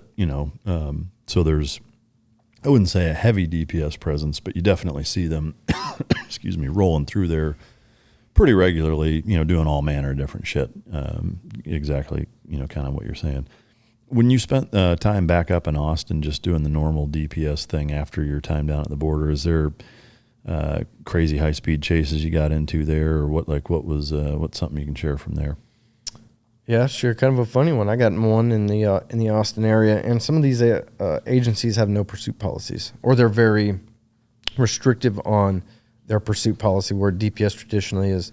Well, I guess we're just a little bit more aggressive in that arena, right? Yeah. So I had a person run from me, and just for the hell of it, or was there a circumstance that? No, and unfortunately, that woman got away. However, we got her later. But I think that she had dope, and her strategy is kind of like evade erratically, and that type of driving behavior meets the indicators for some particular agencies, and they terminate. Yeah. Where she didn't realize she was being chased by a trooper, and I'm not stopping. Yeah. And so I just kept up with her. And there was a point in time where we crossed paths. She was going through intersections and so doing 360s. Not on the highway. It went into a municipality area. Yeah. And we crossed paths. She was doing circles in the middle of a light intersection. And I put eyes on her, and I saw her, and she gave me a look like, "Are you serious? When are you going to stop?" Because I think she expected I would just stop, and she probably had dope in the car. Yeah. And unfortunately, she was in a really fast sports car. And what was she in? An Audi S4 coupe. And so she got away. A few troopers from other areas assisted me. I actually lost contact with her for a moment there. Regained contact with her. You can tell she was also just seriously. So I definitely was giving my Tahoe everything it had. Yeah. Everything that car had, I gave it. And she was just in a position where she got away. And that happens, But it's all good, right? Because I put eyes on her. And that gave me something to do for the next few months. I've got is time. I'm a state cop. So you're going to get away from me now. That's fine. But I've got a fusion center. I've got CID guys. I've got all these tools to my disposal. I can work with Austin Police Department. We've got tools to, find people like that. And I also have the ability to, track her down and go find her. Yeah. And got her. She got her arrested. In a case like that, what was the original indicator that made you want to pull her over in the first place? If I remember correctly, I think she ran a stop sign. And it was near her home. And so it was one of those things where she ran a stop sign, I believe, if I remember correctly. I was not in the best position to just see it and get right up on her. I had to kind of go down, turn around, and she saw me. She saw me from a distance. And just punched it. So as soon as I even got close, before I even put my lights on, she started running. So then in that situation, of course, I'm turning my lights on, getting everything going. I get close enough where I was able to get her license plate information, and that helps quite a bit. It gives me a lot of other things I can go to afterwards if she gets away. But then what was also kind of interesting about that one was, again, we kind of crossed paths. So I got visual PID on her face. Yeah. And that helped with the case to identify her later on. Because she'd be like, well, it wasn't me in the car. Exactly. Yeah. Yep. And my body camera and my camera in my car would suggest otherwise. Yeah. Because we crossed paths multiple times. She was all over the place. Up, down, left, right, turning around in circles, trying to fake me out and everything. Trying to just drive very erratically, extremely high speeds. I mean, she was even working her car so much where it was smoking. Wow. She worked her car so much, as a matter of fact, she ended up getting away from me. She had to bail out of that car and left it out of business. And I helped that with my investigation, talking to that business and getting some cooperation from the management and learning about what she did with the car and where she went after that. And that all played a role into it. But her car essentially broke down. Oh, wow. And it's Audi. It's a decent car. Yeah. So, I mean, at that point, is it evading arrest? Is it reckless? I mean, what are all the... Certainly evading. And she was already wanted as well, I believe. I believe she already had a warrant. So I charged her with, the initial traffic violation, evading, And then I created my own warrant for her for evading. So now she's got 2 warrants, the existing one and the one that I had her on. And I didn't charge her with reckless. I very well could have, but at that time you look at the charge and what's the greater charge, right? If I'm charging her with something that's a greater charge than reckless driving, potentially, it's not even necessary. Yeah. But also, like with reckless, strangely enough, and although she was driving erratically, there's particular elements of that law that you really have to show and prove. You have to really put the public and public property in danger. And so, and like I said, she was driving erratically. I probably could have charged her with, that was one where I probably could have charged her with reckless driving, but you know, she's already wanted. I'm creating and I'm going after her for evading. And so that's what we went with. And so for you guys, it sounds like the autonomy for a state trooper in terms of charges is significantly higher than a PD guy, right? Like, or what you can charge somebody with, or is it pretty similar? No, that's not a bad way to put it. Autonomy. I'll give you an example. When I was on the border, there was a domestic incident that we were just in the vicinity of, and the sheriff's office had responded. And the deputies were down there. They kind of get an idea of what's going on. And I was interested in that, right? Because it's not totally the traditional role of our agency. However, we know those laws. We're taught those laws. And he was like, well, we're going to wait for a supervisor now. And I said, okay, what are you doing that for? And he was like, well, then once the supervisor gets here, we explain all the circumstances to him, and then a decision can be made on maybe if there's going to be charges or if there's not going to be charges. And that's department dependent. But in that situation, I was like, oh, that's really interesting, because in this situation, I could just step in and say, I'm not doing any of that. I'm taking you to jail. I'm looking at all of the elements of the case, formulating my decision based off my training, knowledge, and experience, and I can affect the arrest by myself. I don't need the approval from a supervisor or anything like that. I have that autonomy. Yeah. And so there is that element of that. Also with the, but, you know, and like frequently, a lot of our cases go federal. So if, you know, a trooper gets a $20 million coke load, that's probably going to be something that a federal agency is interested in. Yeah. And so they'll look at it. We collaborate. Next thing you know, the case goes federal. Yeah, I got you. You mentioned your work in your Tahoe. Obviously it's not a stock Tahoe. They do something to them, right? I mean, oh man, I'm going to give away this nugget. So yeah, I mean, they do something to them. Unfortunately, you know, like back in the day where our agency had like the LX50, the Coyote, or not the Coyote, the old school Mustang, you know, the Fox body Mustang. In the late 90s, they had Z28 Camaros. Yeah. As a matter of fact, I do think we actually have a Hellcat in the Houston area. Mm-hmm. But for the most part, every vehicle, I would say the Explorers, they do have the Police Interceptor package, which is the hottest little twin turbo V6 motor that you can get in that Explorer.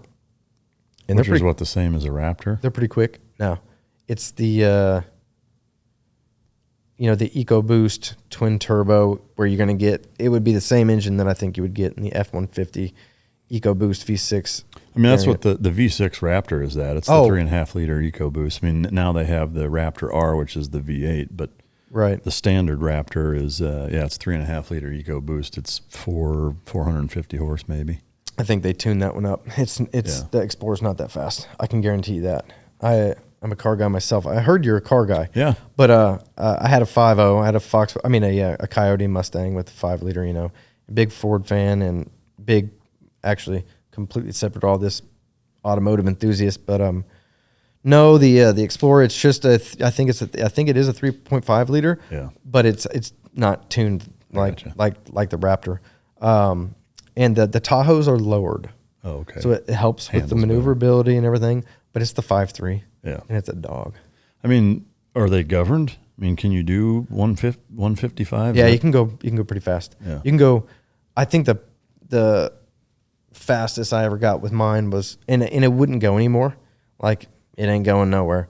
And that was in that pursuit that I was telling you about where the car was trying to run him over. Yeah. Run that trooper off the road about 132. It won't go faster than that? Not the Tahoe. Another thing with troopers is we're also like, the culture of the troopers are readiness, because also we are also that force that is able to deploy anywhere in Texas at any given moment. A hurricane.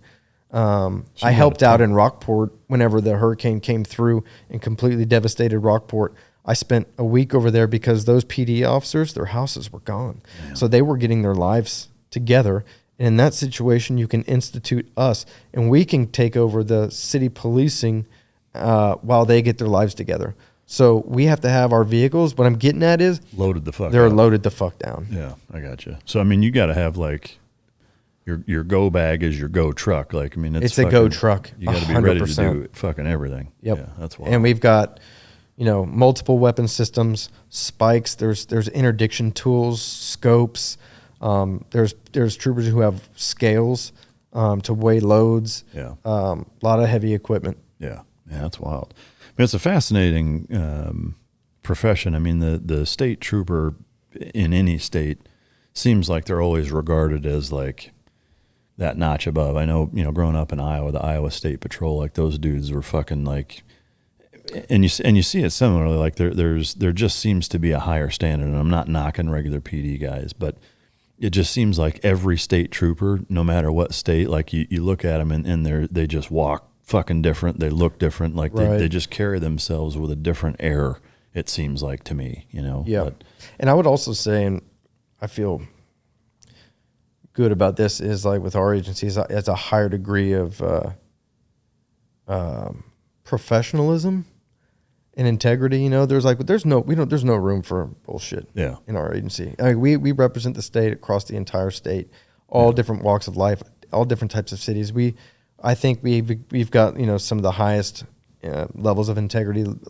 Far less likely to have that bad apple. Of course, you're going to have that bad apple no matter what you're in. Yeah. You're going to have stuff like that, but I just think it's a lot less prevalent in our agency because we do hold ourselves to a really high standard. Yeah. And the selection's pretty tough, I know too.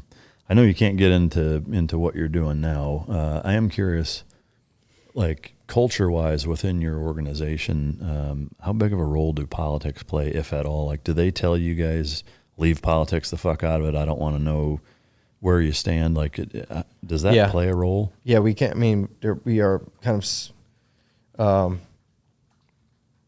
We do have rules and policy that cover stuff like that. We got to kind of be fair and keep out of stuff like that, polarizing issues and stuff like that. However, go vote. Yeah. We're encouraged. Go vote your convictions. Yeah. And do your civic duties. Sure. But yeah, I mean, I found it interesting where some agencies are way more tied up with all that. We are less. Yeah. So and I've actually seen it where like a PD officer, and to just explain this briefly, would arrest a person for this particular crime, and that DA or magistrate would be like, nah. And they've got that ability to just be like, nah, we don't need to be accepting this charge. When a trooper comes in with that same charge, they're like, okay, book them. Yeah. They don't have the ability to. Well, I mean, because we're enforcing state law. It is what it is. Yeah. Like you may have control over your city council and have political influence over your particular agency and kind of maybe restrict them from doing some certain things. But this is a state charge. But I'm a state cop. This is a state law. Yeah. It was broke. I'm presenting this person to be booked in a total lawful manner. And so I think they're a little bit less likely to be resistant towards us. Yeah. Is ultimately the governor kind of in charge of you guys? I mean, like, are you his boys kind of? Is that how it works? Like he's ultimately your boss? Yeah. He's kind of like the commander in chief. Yeah. Okay. Of us. Of course, we have our leadership hierarchy. Right. And our director works, right there closely with him frequently. But, in a certain extent, because, when it comes to allocating resources for disasters and to help police particular areas that need it, or to increase a presence on the border. Those decisions are coming from that high. Yeah. Fascinating shit. Is there anything I didn't ask you about, really anything, I guess, thus far that I should have or that's worth asking you about? No, I don't think so, man. I know we've been going a while. I know just before we wrap up here, you're big into finances, financial stuff. Can you offer a few, and I know you have a YouTube channel, which again, we'll link in the description, but a quick, why are you into that other than the obvious, you want to make fucking money, but, and then secondly, like top 3 things financial advice wise, like what would you give people? Sure. And first and foremost, I am in it because I want to make money. Yeah. I'm not afraid to hide that fact. Yeah. I'm a car guy, man. When I retire, I want to go to a Porsche dealership and. Is that your dream car? I got a lot of dream cars. I'd love a Vet, you know, but I would love to just be in a position, or GT500. Yeah. Be in a position where I can just go to the dealership and be like, I want that GT500 and here's cash. And that's not a big deal for me. Yeah. Just make that. So be able to spend money on the things that I really enjoy and it not have to hurt me. But in order to do that, you got to have a good amount of money. Yeah. You got to be smart with your money and have built that accordingly. And so what kind of motivated me from the get-go was, to be honest, man, in my life, when I went to MARSOC, I kind of felt like that imposter. So I felt like I had to be better at everything. Because I've seen guys that I'm operating with that are good in everything. They're not just good in our job and being an operator. Man, they're good and they're just savvy dudes, man. They're smarter than the average guy. So I never imagined going to college or wanting to go to college, but being in that environment, that was very normal to be college educated. So I was like, shit, all right, let me go to college. Next thing you know, I'm in college. Never would have imagined that would have happened, but I did. And just so like elevating and getting smart, man, making sure that I'm living life optimally in the right way for myself and for my wife. So finance was one of those things. And I knew that, so when I became a contractor, I got a 401k, never knew what fund I was invested in, what percentage of my paycheck was going towards my 401k. I did not have a TSP in the Marine Corps because I thought it would be crazy for you to take money from my paycheck that I'm not even getting paid much to begin with. So I never had any investments in the Marine Corps. Get into the contracting world, have a normal company. Now I have a 401k. And it was towards 12, 13, 14, 15, 16, 2016. And that was pretty close to the height of a bull market. So my 401k did good. And I looked at that and I'm like, holy shit, I've got money. And I'm like, but I'm getting ready to leave now. I'm going to a completely new career field. What do? I know I need to be smart with this chunk of change and allow it to be a foundation for my retirement, because I don't have my military retirement. I got involuntarily separated. So my money became very important to me. And so I just started educating myself, just very straightforward YouTube.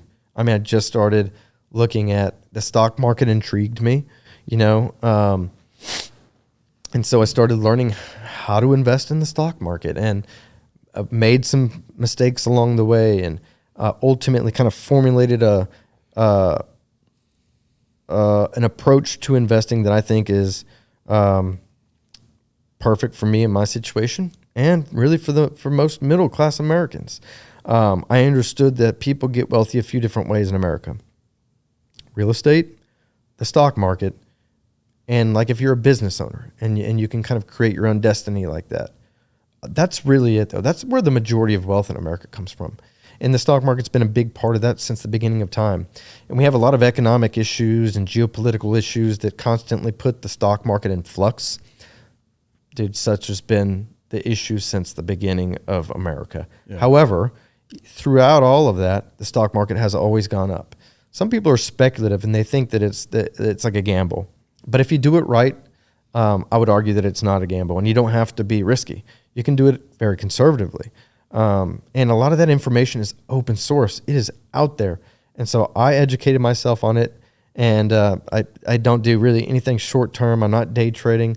I think that is a loser's game. And the majority of people that try to actively trade stocks on an individual picking stock basis don't do it well. Yeah. Even professional fund managers, it's hard. Yeah. With trying to beat the benchmark of the average market return, which is 8 to 10%. And most mutual fund managers, some of the best hedge fund managers, struggle with just simply being the average market return.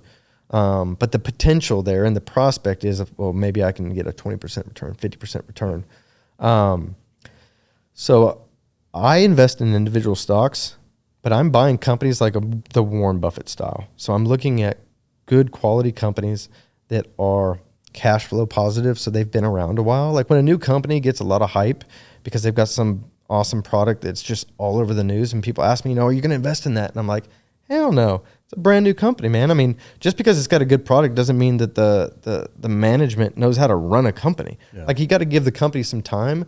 They got to run a company and make sure that they can allocate capital properly, invest accordingly, invest back in themselves the right way, and manage the company, improve themselves as a valuable company. At that time, once they've been able to kind of do that, then I'm interested in buying their stock if it's currently trading at a good valuation. But the other thing about stocks that most people don't get right, and which is why I quite frankly don't really encourage anybody to really invest in individual stocks, is because there's a difference between the share price of a stock and the value of the company.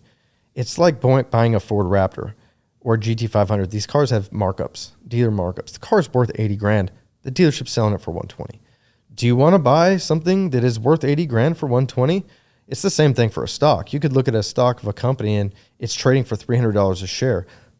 Historically, Tesla, one of the most hyped stocks in the world, is always overvalued. Elon Musk himself has said it, and I just did a video on it, one of my last videos, talking in particular about Tesla stock and how I don't buy it, how I go against the grain on Tesla because it's just not fairly valued, and I don't feel obligated to have it. There's hundreds of other good companies out there,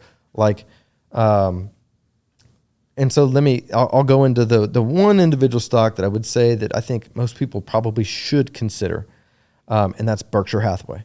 Because Berkshire Hathaway is Warren Buffett's company. Warren Buffett, of course, one of the best investors, arguably the best investor who's ever lived, and he's still doing it. 90 years old, and you can buy his company's stock for free. And that's kind of crazy because his company's a conglomerate. They own multiple companies. See's Candy, Geico Insurance, et cetera, et cetera. Dairy Queen. Fucking Dairy Queen. Absolutely. So they own, it's a multitude of different companies. So when you buy that stock, you're kind of essentially buying a fund, a basket of stocks. So you get a lot of diversification. They own a big stake in Occidental Petroleum. They have positions in multiple different sectors. So he's been able to maintain a 20% annualized rate of return on Berkshire Hathaway as a company since the 60s. One of the most famous hedge fund managers, Peter Lynch, who managed the Magellan Fund, is most notable for market-beating returns north of 20%, but he only managed that for about 15 years. And Warren Buffett's been able to manage double the average market returns since the 60s. And in order for me to invest in a hedge fund like I just spoke of, $1 million minimum and maybe 8 to 10% fees for them to do that, where I can literally buy Berkshire Hathaway stock on Robinhood for free right now. And I do. What is it per share on there? It depends. There's two classes of shares. The Class A shares are over $400,000 a share. It's one of the most valuable companies in the world. It's ran by some of the most brilliant people. There's Class B shares that are for the average person, and they're trading in the $300 range right now, just $300 a share. And the good thing with with Robinhood and these new brokerages is you don't have to even buy a full share. When I started getting into this and learning about stocks, I was buying $50 of Microsoft there, $50 of Apple there, $50 of Berkshire there, and to where now I'm investing, thousands of dollars every month, like a good conservative investor. Dave Ramsey suggests, and most financial advisors would suggest the average person to try to save or invest 10 to 15% into their investments, their 401k, their IRA.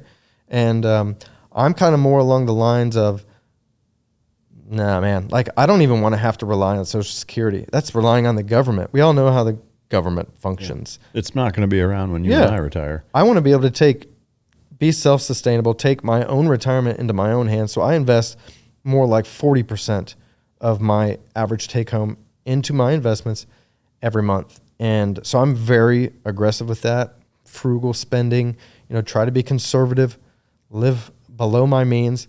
That's what I talk about it and encourage, on my channel and through my Instagram, which is a little bit more active right now. But I think it's important because, again, it kind of comes back to that self-reliance. Don't let the destiny of your retirement be in somebody else's hands. Yeah. I've seen elderly people struggle and live Social Security paycheck to Social Security paycheck. And I don't want to be in that situation. I want to be able to have a lot of freedom. And people say, it's not all about money or money can't buy happiness. And, I kind of kick back there and I'm like, maybe for you. And that's one way to think about it. But for me, it certainly allows for freedom and options, and freedom and options facilitate happiness and prosperity. Yeah. And prosperity, I don't, when I retire, my mindset is not like the traditional 401k where I'm just going to start withdrawing from it and dwindling that pile.